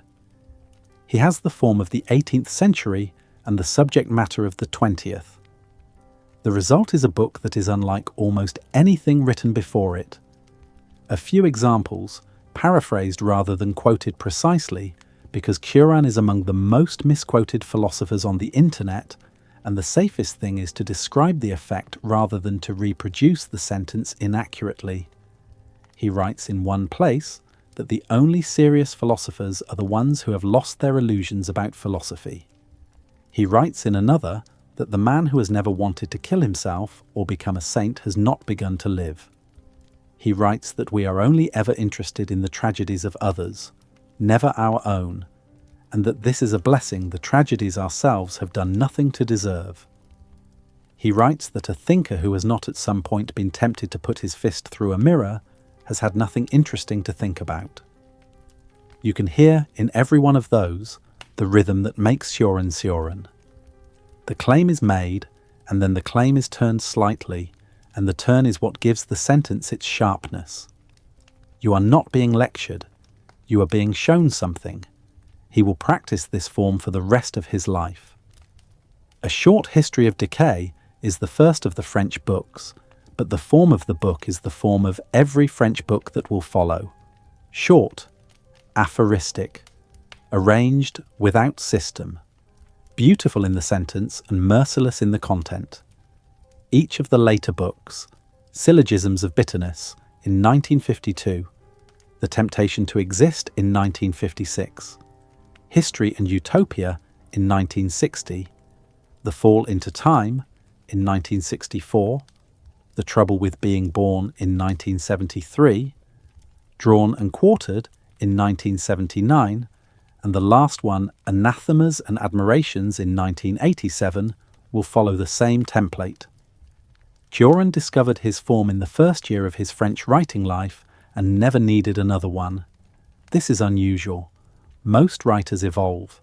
They find new forms as they age. They experiment. Cioran did not experiment. He polished. He perfected. He drove the form he had found into a denser and denser shape, until by the end the books are almost all bone. There is a philosophical claim hiding inside this aesthetic decision, and it is worth naming. Cioran believed that argument, in the formal philosophical sense, was useless, because the people who needed to be convinced would not be convinced by it, and the people who didn't need to be convinced did not need the argument. What was useful was the sentence. A good sentence could be remembered. A good sentence could circulate. A good sentence could arrive in a reader's head at a bad hour and do something that a long treatise could never do. He wrote in aphorisms because he believed that aphorisms were the only form that could survive the reader's impatience and the world's disorder. The bet paid off. The books of Cioran are quoted today, all over the world, because the sentences are quotable. They are quotable because he spent his whole life making them so. If you go looking, you will find his sentences on the walls of student rooms, in the epigraphs of novels, in the notebooks of musicians, in the emails of people who are trying to explain to their friends why they cannot get out of bed on a particular morning. The sentences have survived the books. That is the highest compliment the aphoristic tradition can pay a writer. Cioran knew this, though he was too elegant to say so. He preferred to shrug when asked about his influence. He preferred to insist that he was only a man who wrote when he could not sleep. He preferred, when pressed, to make a small joke about the ridiculousness of having written at all. The small joke was, of course, part of the work. 24 years after A Short History of Decay, in the autumn of 1973, Cioran publishes the book that many of his readers still consider his best. Its French title is De l'inconvénient d'être né. In English it will become, under Richard Howard's translation, The Trouble with Being Born. The author is 62 years old. He has been living in the attic on the Rue de l'Odéon for more than 20 years. He has been writing in French for more than 25. The book is, in almost every way, a perfected version of what he started doing in 1949. It is also a book whose title tells you the argument in one sentence. Being born was a mistake. Everything that follows is a consequence. The mistake cannot be undone. The consequence must be endured. That is what the book is about, and that is what the book refuses to soften. When you open it, you find the form you have come to expect from Cioran. Short paragraphs, aphorisms, pieces of writing that range from 2 lines to a page, each one self-contained, each one turning some aspect of the central claim over in the light. There is no preface. There is no conclusion. There is no argument that builds across the chapters. There is only the steady, unhurried accumulation of sentences, each of them returning to the same territory and finding something new to say about it. What is unusual about the book, and what makes it stand out even from Cioran's other books, is the completeness of its focus. Earlier French books had moved across many subjects. The Temptation to Exist from 1956 had ranged over history, religion, language, and politics. History and Utopia, from 1960, had been, as its title promised, a book about political illusions. The new book is different. The new book is about a single subject. It is about the proposition that consciousness is a bad trick played on matter, that existence is a burden nobody asked for, and that the appropriate response to being alive is an almost grateful astonishment that the catastrophe has not been worse. The argument is not original to Cioran, and he knows it. He did not invent the idea. The idea has a long and respectable lineage in world literature. You can trace it back, if you want to the Greek chorus in the Oedipus at Colonus of Sophocles, which sings that the best thing for a man is never to have been born, and the second best is to die as soon as possible after his birth. You can trace it through the Hebrew Bible, where the book of Ecclesiastes concludes that it is better to be in the grave than to be alive, and the book of Job, where Job curses the day of his birth in a passage Cioran quotes with admiration. You can trace it through Eastern philosophy, through certain strands of Buddhism, through the Hindu acceptance of the wheel of rebirth as itself a problem rather than a solution. You can trace it through Schopenhauer in the 19th century, whose The World as Will and Representation made the refusal of the will to live into the only honest philosophy. Cioran knew all of these sources intimately. He did not pretend he was saying anything new. What he did was make the claim his own by refusing to argue for it. This is the distinctive Cioran move, and it is the move that makes The Trouble with Being Born the book it is. He does not try to persuade you that being born was a mistake. He simply observes from 100 different angles that this is how it feels when you look at it steadily. He comes at it from love. He comes at it from boredom. He comes at it from the memory of his mother telling him she would have preferred that he not exist.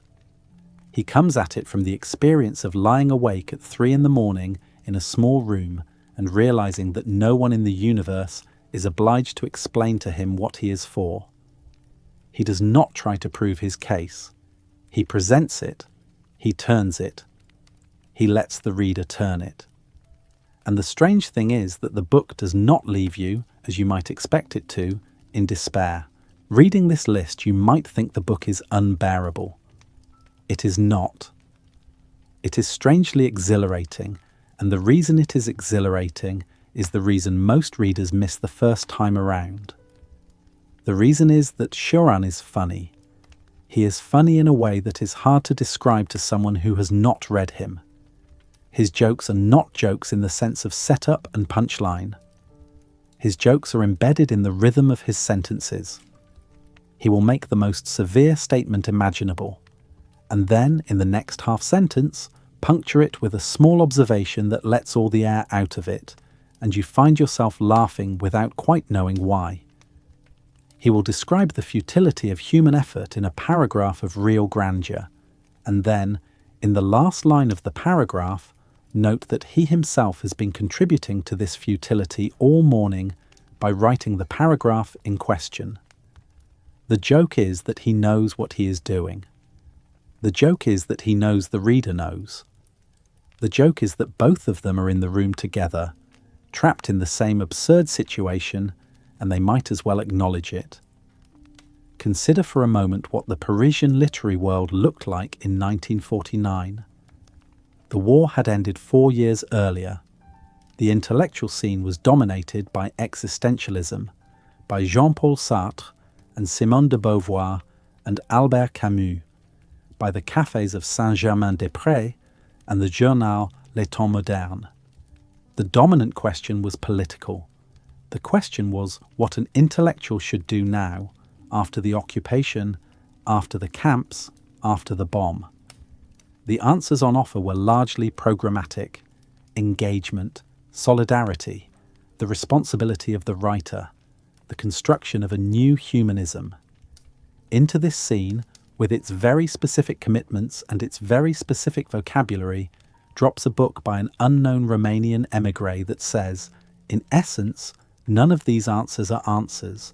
Every program is a version of the program that just burned down Europe, and the only honest thing a writer can do is refuse to have a platform. The scandal of A Short History of Decay was not that it was depressing. Depressing books were common. The scandal was that it was politically unplaceable. Sartre could not claim him. Camus could not claim him. The Christian intellectuals could not claim him. He was useless to every party, which was exactly how he wanted to be. The older French critics who read him first understood this at once, and they admired him for it, even when they could not quite use him. You have to understand which tradition he belongs to in order to hear the humour. Cioran is in the French tradition of the moralistes, not moralists in the English sense, the people who tell you how to behave. Moralistes in the French sense, the writers who describe how human beings actually behave, with a dry irony and a lot of structure. La Rochefoucauld in the 17th century, whose maxime took the form of single-sentence observations about human self-interest, each one carved like a small, hard stone. Chamfort in the 18th century, whose aphorisms combined worldliness with a deep melancholy. Pascal, who was not strictly a moralist, but who wrote in short punishing units that did the same work. Lichtenberg, the German physicist, who kept notebooks full of observations about people and made them funny without quite meaning to. This is Cioran's literary family. He reads them. He rereads them. He lives with them on his shelves. When he writes his French sentences, he is writing inside their tradition, and he expects his readers to hear the echoes. This matters because the English-speaking world does not have this tradition in the same form. Anglo-American pessimism tends to be either philosophical and argued, like Schopenhauer's, or literary and atmospheric, like Thomas Hardy's. The French moralista tradition is a third thing. It is pessimistic, but it is also social.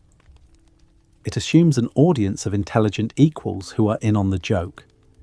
It assumes that the writer and the reader are sitting together at a slightly elevated table, watching the human comedy, and that the only appropriate gesture in the face of everything that can be said against human existence is a small, precise sentence of the kind that makes the reader across the table smile, even if the smile is rueful. That is the service, if it is a service, that The Trouble with Being Born provides. The reader who cannot stop thinking about the arbitrariness of existence picks up the book and finds that someone else has been thinking about the same thing for decades and has arranged the thought into sentences and has survived the thought and is still writing. The thought is not made smaller by this, but the reader is made less alone. And being less alone for the kind of person who reads Cioran is the beginning of being able to bear what has to be borne. The book is not a cure. Cioran would have laughed at the word. But it is a companion, and being companionable is one of the things prose can do for a reader in the dark, and Cioran was very good at it. It is worth saying, too, that the book is full of small moments of affection. He writes in passing about the faces of old women on the street. He writes about a cat on a windowsill in the sun. He writes about music, about Bach in particular, about the way a Bach cantata can do, in its 4 or 5 minutes, what a long religious argument cannot do in a whole book. These are not incidental. They are part of the texture. Cioran was not a man who had lost the capacity to notice small pleasures. He was a man who had kept the capacity and who built around it a philosophy that seemed on its surface to deny it. The denial was the shell. The noticing was the kernel.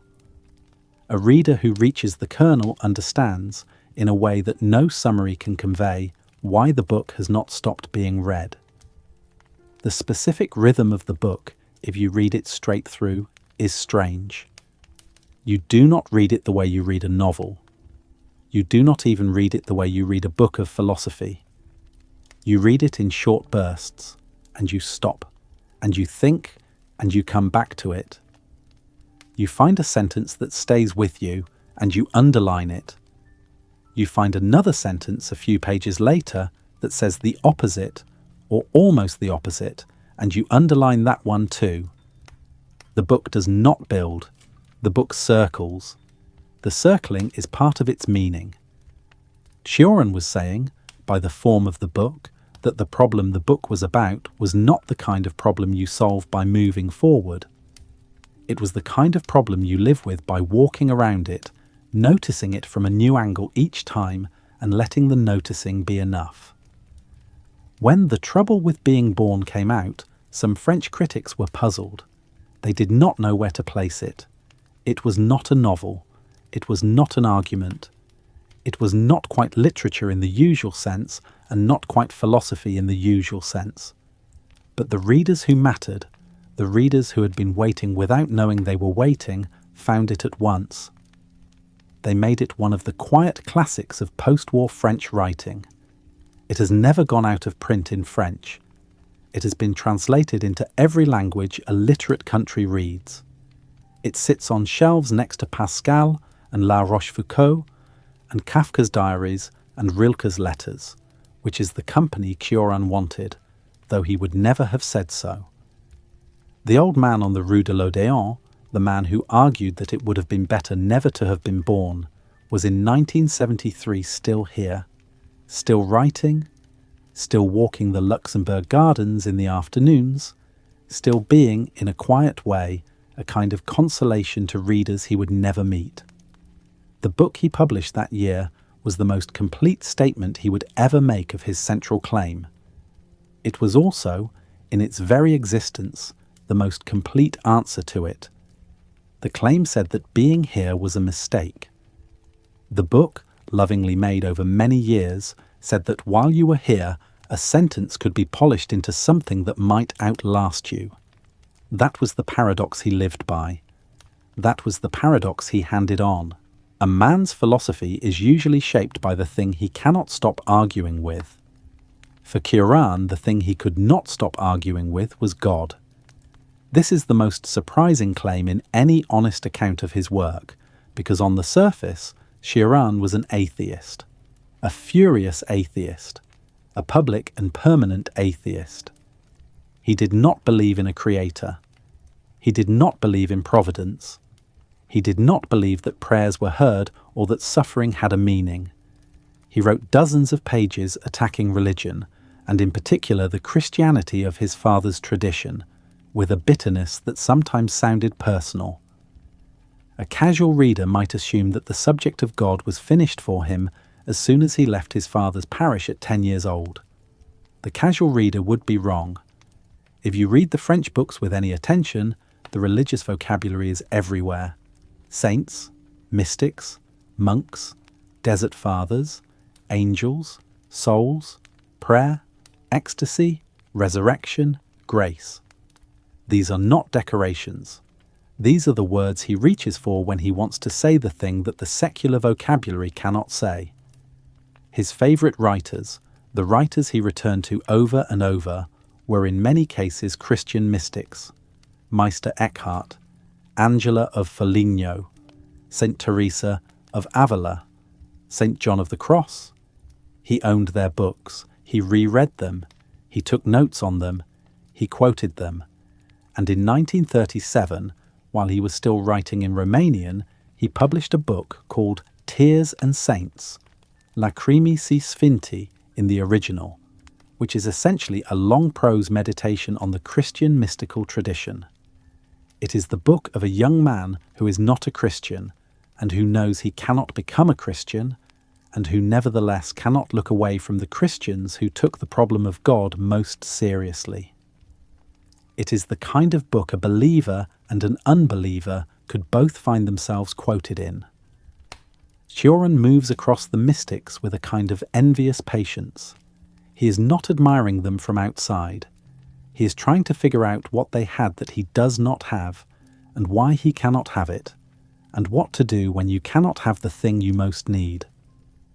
The book was controversial in Romania when it came out. Some of his older readers thought it was sacrilegious, because Cioran writes about God with a lack of reverence that, in a nominally orthodox country in the 1930s was still shocking. Others thought it was secretly devout because the intensity of the attention was itself a form of prayer. Both groups had a point.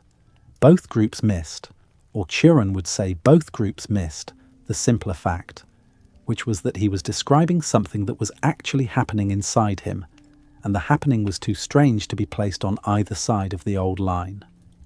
What was happening inside him? This is the question the chapter has to try to answer. Not because we can know it with certainty. A man's relationship to God is the least documentable thing about him. But we can read the work, and the work leaves clear marks. The first mark is this. Cioran believed that the religious impulse was real. He believed that human beings have built into them a capacity for something the mystics called God. The capacity is not a mistake. It is not an illusion in the Freudian sense, a wish fulfillment thrown up against the fear of death. It is something more like a real faculty, like the faculty for music or for grief, that responds to something that is not there in any ordinary way. He did not think people who had religious experiences were lying. He thought they were having experiences that were unquestionably happening and that were unquestionably not contingent on the existence of any God in the simple theological sense. The second mark is this. Cioran did not believe in the theological God of his father. He did not believe in a being who had created the world, who loved its creatures, who intervened in history, who answered prayers, who had a plan. He thought these beliefs were, in the technical sense, not credible. The evidence against them, he thought, was so overwhelming that it required a constant act of looking away to sustain them, and looking away was not something he could do. These two marks look contradictory. The religious impulse is real, but the God it reaches for does not exist. How can a real impulse have an unreal object? What is the capacity for God a capacity for if there is no God? Cioran's answer, not developed systematically but implied across the books, is something like this. The religious impulse is a real capacity of the soul, and it is a capacity shaped like a space. The space has a precise contour. The contour is the contour of everything we most deeply need. When religious traditions say that the soul was made for God, they are describing this contour with a kind of shorthand. The soul is shaped in a particular way. It is a container that is the exact shape of a missing thing. It cannot be filled by anything else. Love will not fill it. Art will not fill it. Success will not fill it. The contour remains even after all of these have been tried. The question is what happens when you notice this about yourself. Cioran noticed it. He could not pretend to himself that he did not notice it. He was not one of those cheerful atheists who believe that the religious need is a cultural leftover that will disappear when we all have enough therapy and material comfort. He was the kind of atheist who could not sleep because the space inside him was the exact shape of God, and God was not there to fill it, and no substitute was going to work. This is a specific kind of spiritual position, and it has a name. The name, in the French tradition, is Pascalian. Blaise Pascal, in the 17th century, wrote down the most famous version of it. Pascal, who is quoted by Cioran more often than almost any other thinker, said that the human heart has a God-shaped hollow that only God can fill. Pascal, unlike Cioran, concluded that one should therefore believe in God by a kind of pragmatic wager. Cioran could not make the wager. He thought the wager was dishonest. He thought you cannot argue yourself into belief, and that anyone who manages to do it has lied to himself in a way he cannot later undo. But Cioran agreed with Pascal about the hollow. He agreed with a fierce completeness, and the agreement is one of the most important philosophical facts about him. Cioran and Pascal are the same distance from God, one on each side of a line, and the line is whether you decide to believe or to refuse to believe. Pascal wagered in. Cioran wagered out. The shape of the problem they were staring at was identical. This is why Cioran kept reading the mystics.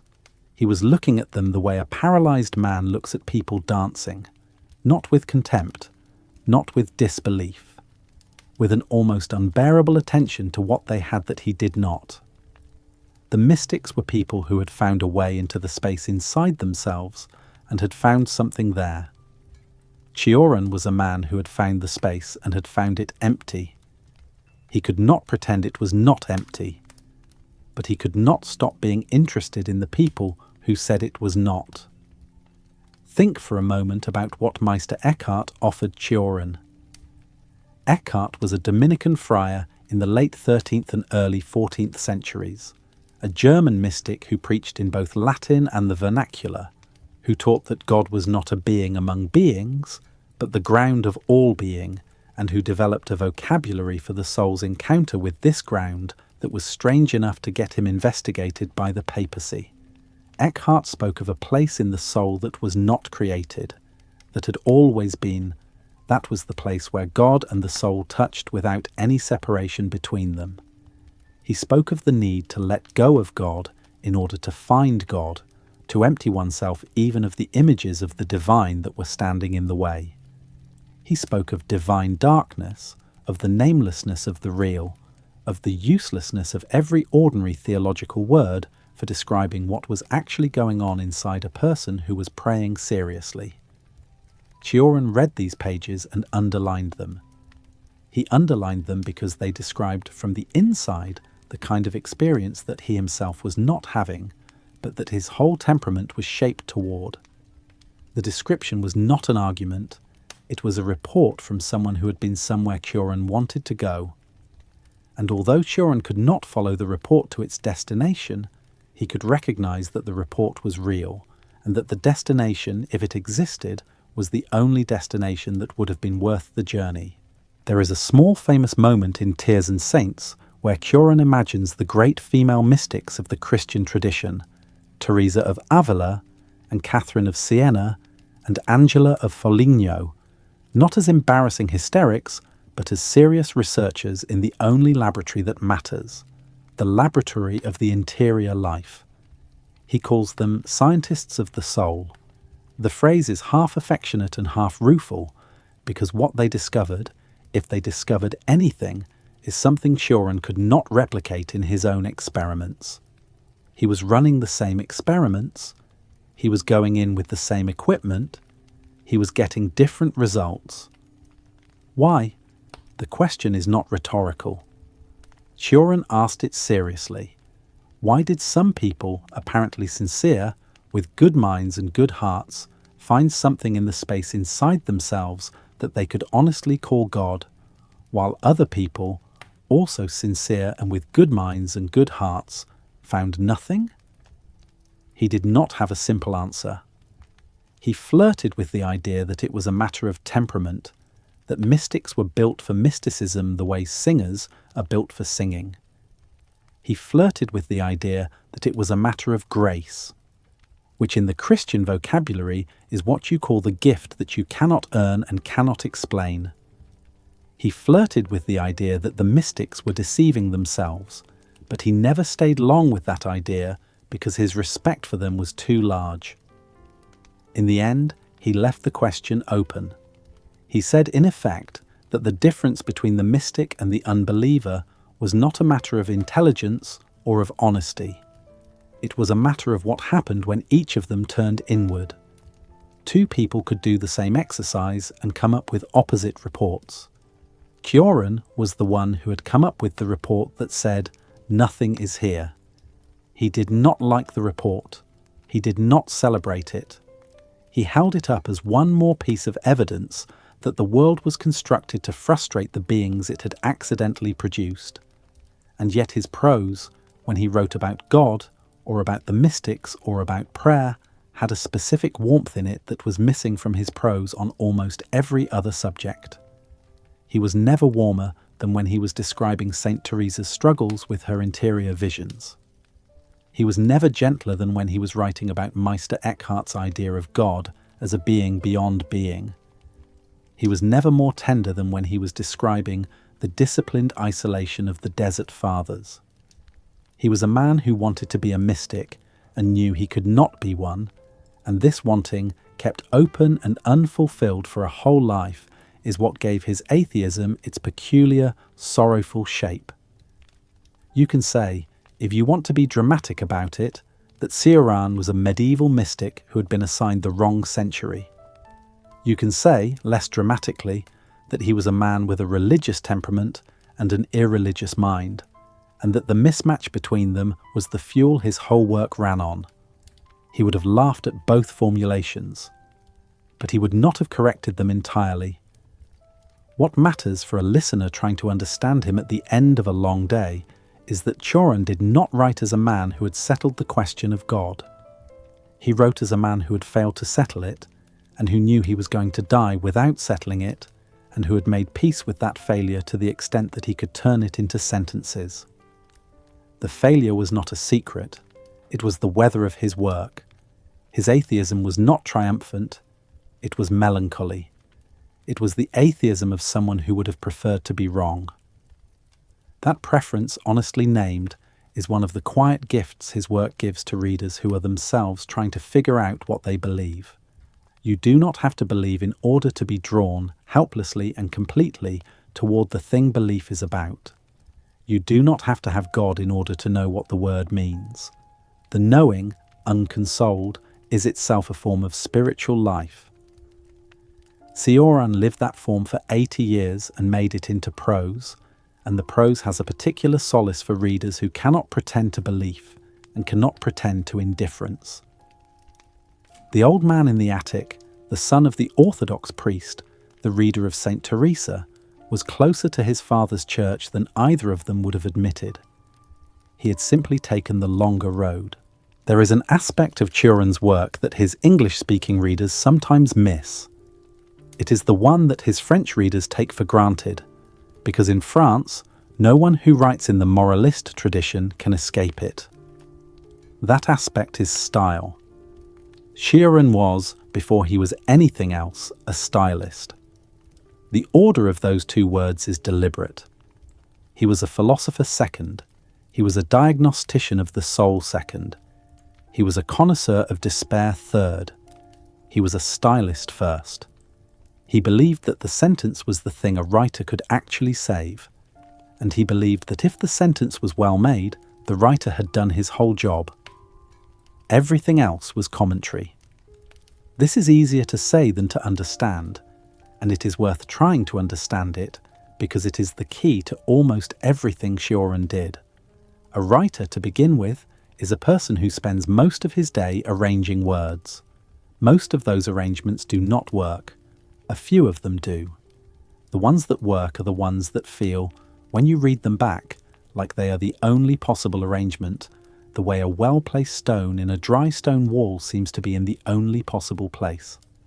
That feeling is what a writer is trying to produce. The feeling is rare. The feeling is what separates a sentence you remember from a sentence you scroll past. Writers, good ones, spend an enormous amount of their time trying to produce this feeling in the reader, usually by producing it first in themselves and then seeing if it survives being read the next morning. Cioran took this general fact about writing, which is true of every careful writer, and pushed it to a kind of extreme. He believed that if he could make the sentence right, he had done everything he could do. He did not believe in writing for length. He did not believe in writing for argument. He did not believe in writing for effect. He believed in writing for the sentence, one at a time, until the sentence was as good as he could make it, and then he would let it go and begin another. When he switched from Romanian to French in 1947, this belief became a discipline.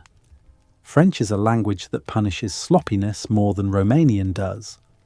Romanian allowed him a kind of rhetorical warmth, a kind of musical spreading out. French did not. French is a language with a classical tradition. It has been polished by 300 years of writers who believed that clarity and economy and exactness of word choice were the only virtues that mattered. It has Pascal in its past, and La Rochefoucauld, and Madame de Sévigné, and Voltaire and Chamfort and Stendhal and Flaubert. To write in French at any serious level is to write in the shadow of people who believed that a single wrong word in a sentence ruined the whole sentence, and that no amount of charm in the next sentence could compensate. Cioran wanted this. He wanted the shadow. He had decided that the thing that had gone wrong with the young Romanian writer was precisely the absence of this shadow, the absence of a tradition that forced him to slow down. French would give him the tradition.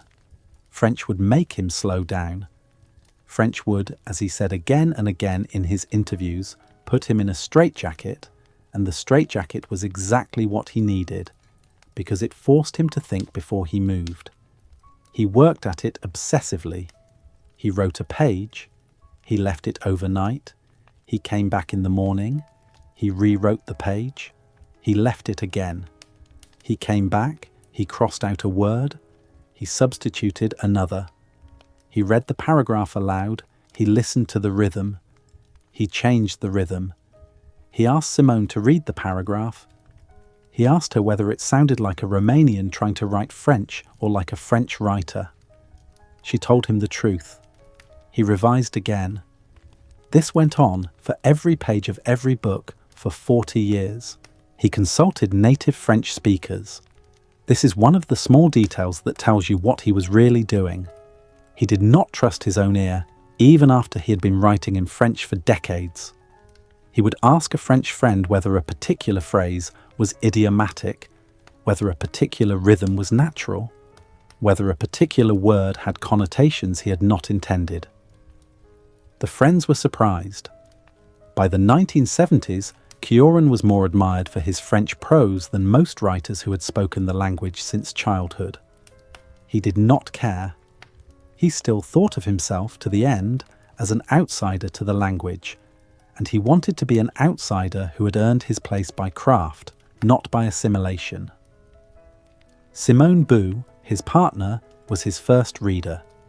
She was a schoolteacher of English by profession, but her French was educated and precise, and she was exactly the kind of intelligent common reader that a stylist needs. She typed his manuscripts. She corrected his small mistakes. She told him when a sentence had gone wrong without being able to say why, which is the most useful thing a first reader can do, because it forces the writer to figure out for himself what the problem is. She did not try to be his editor in the larger sense. She knew he did not want that. She tried to be the pair of eyes he could not be for himself. She was there for almost every page of almost every French book. Her contribution to the work is invisible and enormous, and Cioran acknowledged it only rarely, and only in private. Why did it matter so much to him to get the sentence right? This is where the aesthetic concern turns into a philosophical claim, and it is the claim this chapter is really about. Cioran believed that the universe was disordered, that existence had no meaning given to it from outside, that history was a landscape of failures, and that every attempt to impose a large meaning on the whole thing had ended in one kind of catastrophe or another. He believed this deeply. He had reasons to believe it, some of them personal and painful and connected to his own history. He was not going to pretend otherwise. But he also believed, and this is the hinge of his entire work, that a writer could make a sentence that was not disordered. A writer could arrange 8 or 10 or 15 words in a row in such a way that the arrangement was, for the duration of its reading, a small area of order inside the large disorder. The sentence would not fix the disorder. The sentence would not make existence make sense. The sentence would, however, be a thing that had been made well, and being made well was, for the duration of its existence, a real and non-trivial fact in the universe. The well-made sentence was, in Cioran's view, the one thing a writer could contribute that was not a lie. Everything else the writer might say about truth or meaning or progress or purpose was suspect, because the writer was only a small animal in a large, incomprehensible world and could not really know any of those things. But the writer could know whether his sentence was well made because the writer had made it, and the sentence was small enough that the writer could inspect it fully. So the craft of the sentence became, for Cioran, a kind of salvation by work, not salvation in the Christian sense. He was not being saved from anything. He was not going anywhere. But salvation in the ordinary human sense, the sense in which doing one thing well is its own reason, is its own justification, is its own small answer to the question of why you got out of bed. He was doing what, in the mystical tradition he loved and could not enter, is called attention. Simone Boue, the French philosopher who was a contemporary of the young Cioran though they never met, wrote that attention was a form of prayer. Cioran would have resisted the word prayer, but he would have recognized the activity.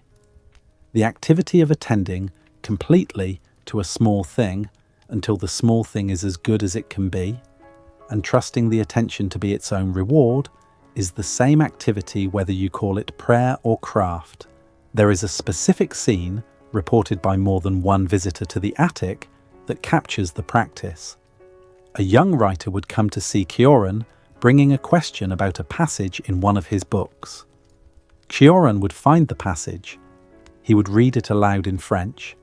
Then he would shake his head very slightly and say something like, "I should have cut this word." The word would be almost invisible to the visitor.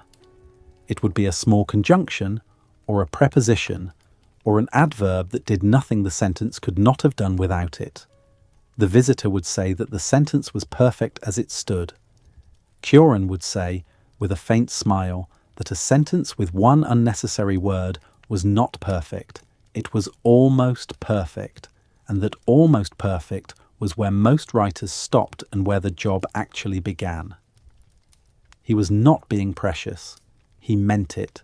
He had been trained by the moralist tradition and by his own obsession to feel the weight of every word in a sentence, the way a jeweller feels the weight of a stone. And he could not stop feeling it, even in the books he had published years earlier. The published books were, for him, not finished. They were only stopped. There is a difference. Cioran called it craft. He practiced it daily. He wrote his short books slowly and carefully. He produced, on his best days, a few sentences. On his bad days, nothing. On some days he crossed out more than he added. He did not publish often. He waited until a book was as compressed as he could make it. Then he let it go. The form he chose for this craft was the aphorism, or rather a cousin of the aphorism, the short paragraph that circles a single observation and lets it ring. The aphoristic tradition in French goes back to La Rochefoucauld in the 17th century, and Cioran was its last great practitioner in the 20th. He took the form from the Moralistes and from the Germans, from Lichtenberg's notebooks and Nietzsche's late pages, and he refined it further than either of them. By the end, his paragraphs were almost all joints. There was no fat. Every word did two things at once. A well-made sentence, when you read it, holds its shape in your head for a few seconds. For those few seconds, something in you is ordered, because the sentence has given you a small order to live in temporarily.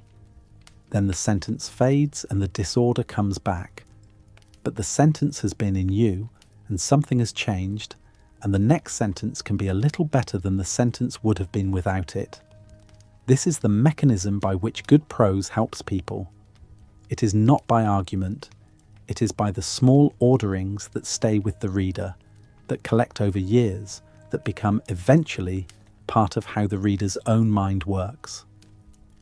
Cioran understood this mechanism completely. He was offering his readers not ideas, which any reader can get elsewhere, but sentences, which are harder to come by.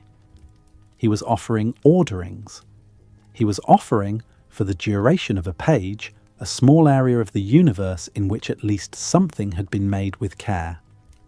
This is what he meant, if he had ever been willing to put it so plainly, by the claim that style was the only salvation available to a writer.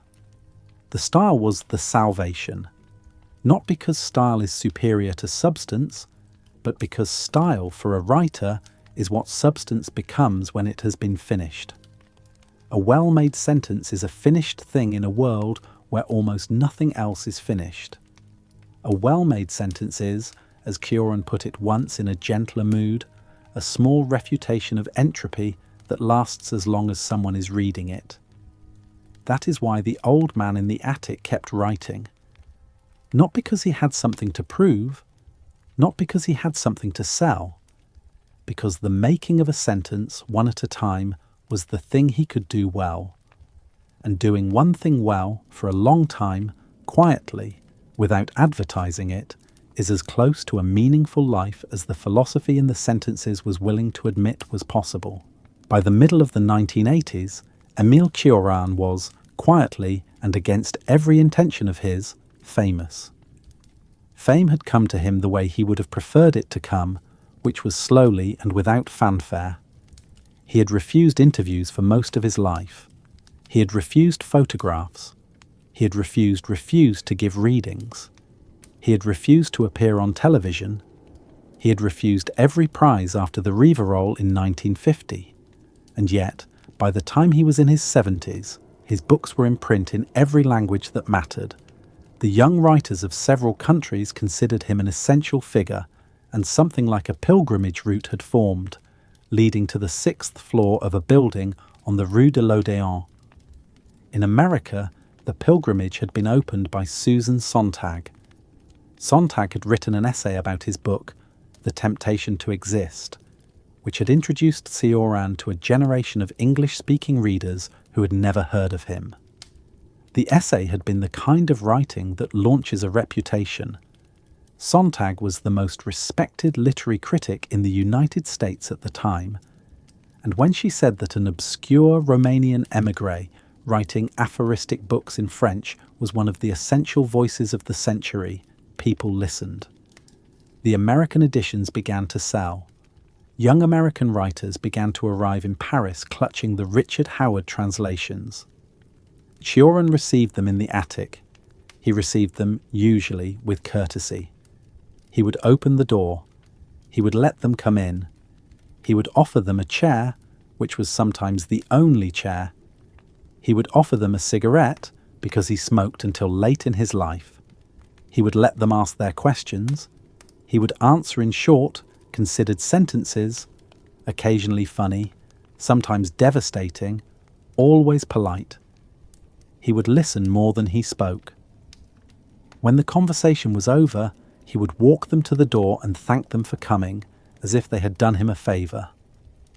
Almost every visitor left with the same impression, which was that the man in the attic was not the man they had expected.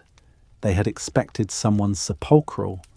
They had expected a wild-haired prophet of despair. They had found a small, dark, bright-eyed old gentleman with an accent and a quiet laugh, who served them what he had and sent them on their way. They had found, in short, a person. And a person is always stranger than a book, because a book is made of sentences and a person is made of everything. He walked, as he had always walked, in the Luxembourg Gardens. This was the part of his day he would not give up for anything. The Luxembourg is a large formal garden in the heart of the Latin Quarter, with gravel paths, chestnut trees, a central pool where children push wooden sailboats with sticks, and the old palace of Marie de Medici at one end. It is the most civilized green space in Paris, and it is a 5-minute walk from the attic. Cioran walked there in the late afternoon, when the light started to change and the shadows began to lengthen. He walked slowly. He stopped often. He watched. He thought. He did not talk to anyone unless they spoke to him first, and then he was happy to stand and talk for half an hour. Regulars knew him. The old women who sat on the benches with their knitting knew him. The attendants who raked the paths knew him. The mothers with their prams recognized him. None of them knew that he was one of the most admired writers alive. To them he was the quiet Romanian who walked. He liked it that way. He liked being, in his own neighbourhood, nobody in particular. He was also, by the late 80s, beginning to lose things. Small things at first. a name, a word in a language he had spoken for 50 years and could not retrieve for a moment, an appointment he had made and could not remember. The losses were so small at first that nobody noticed. He noticed and did not mention them to anyone because he did not want to name the thing he was afraid of. The thing he was afraid of arrived. In the early 1990s, Cioran was diagnosed with Alzheimer's disease. There are few crueler diagnoses that a philosopher of lucidity could receive. The word lucidity runs through Cioran's whole body of work. He had made lucidity, the willingness to see the truth about existence without flinching, into the central virtue of his philosophy. He had written that the only form of dignity available to a thinking being was to see clearly. He had made clear sight the subject of book after book, and now his own clear sight was beginning to go. The obituaries, when they came in 1995, would all note this irony. They would note it almost uniformly, as if no obituary writer could resist it. The philosopher of lucidity had lost his lucidity. It was the kind of ironic symmetry that he himself would have noticed, with a small, bitter smile, if he had still been able to notice such things at the end. But we should not make the illness into a cruel philosophical joke about him. The illness was an illness. It happens to people whose brains are not capable of sustaining their memories anymore, and it does not care whether the person was a philosopher or a plumber. Alzheimer's does not read its victims' books. It came for Cioran because the tissue in his brain was subject to the same biological processes that everyone's brain is subject to, and eventually those processes came for him, as they have come for many millions of people who did not write a single sentence in their lives. He was, in this final humiliation, ordinary, and he had spent his entire life arguing that being ordinary was the one thing thinking people could not bear. The last chapter of his life was the chapter in which he became, at last, ordinary, and was unable to register it. Simone Boue took care of him. Of course she did. She had taken care of him in smaller ways for 50 years. The small apartment that had been their shared life became a small apartment with a sick old man in it. She fed him when he forgot to eat. She reminded him of things when he forgot them. She read to him sometimes from the French books he no longer remembered writing. She did not try to make him into the philosopher she had lived with for half a century.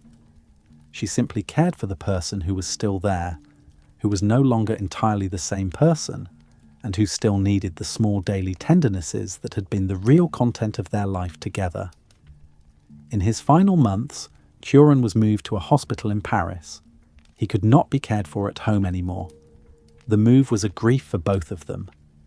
The attic on the Rue de l'Odéon, with its sagging shelves and its view of the rooftops, had been the setting of almost everything he had written. Leaving it, even for a hospital room a few streets away, was the end of a particular world. He went. There was nothing else to do. He died on the 20th of June 1995. He was 84 years old. He had been born in a Carpathian village that was then in Austria-Hungary and was now part of Romania. He had lived through 2 world wars, one fascist movement he had briefly supported and then spent the rest of his life working against, one communist takeover of his country that had made it impossible for him to ever go home, one long love affair he had never formalized, one switch of literary language in his mid-30s that most writers would not have survived, and one long career of prose so compressed that every sentence carried the weight of a page. He had refused every honour that could be refused. He had walked in the Luxembourg Gardens almost every day for 50 years. He had slept badly for every one of them. He had written, by his own count, not enough sentences, though by the count of posterity, he had written exactly the right number. Simone Boue survived him by 2 years. She lived alone in the attic for those 2 years, sorting his papers, answering letters from scholars, making sure the notebooks were in order. The notebooks were very large. Cioran had kept them for decades, in French, writing down the things that did not go into the published books. They were the record of a daily mental life that had not been meant for readers. The notebooks would be published after her death under the title Cahiers, and would become one more document in his body of work, the most intimate of them. Simone died in 1997.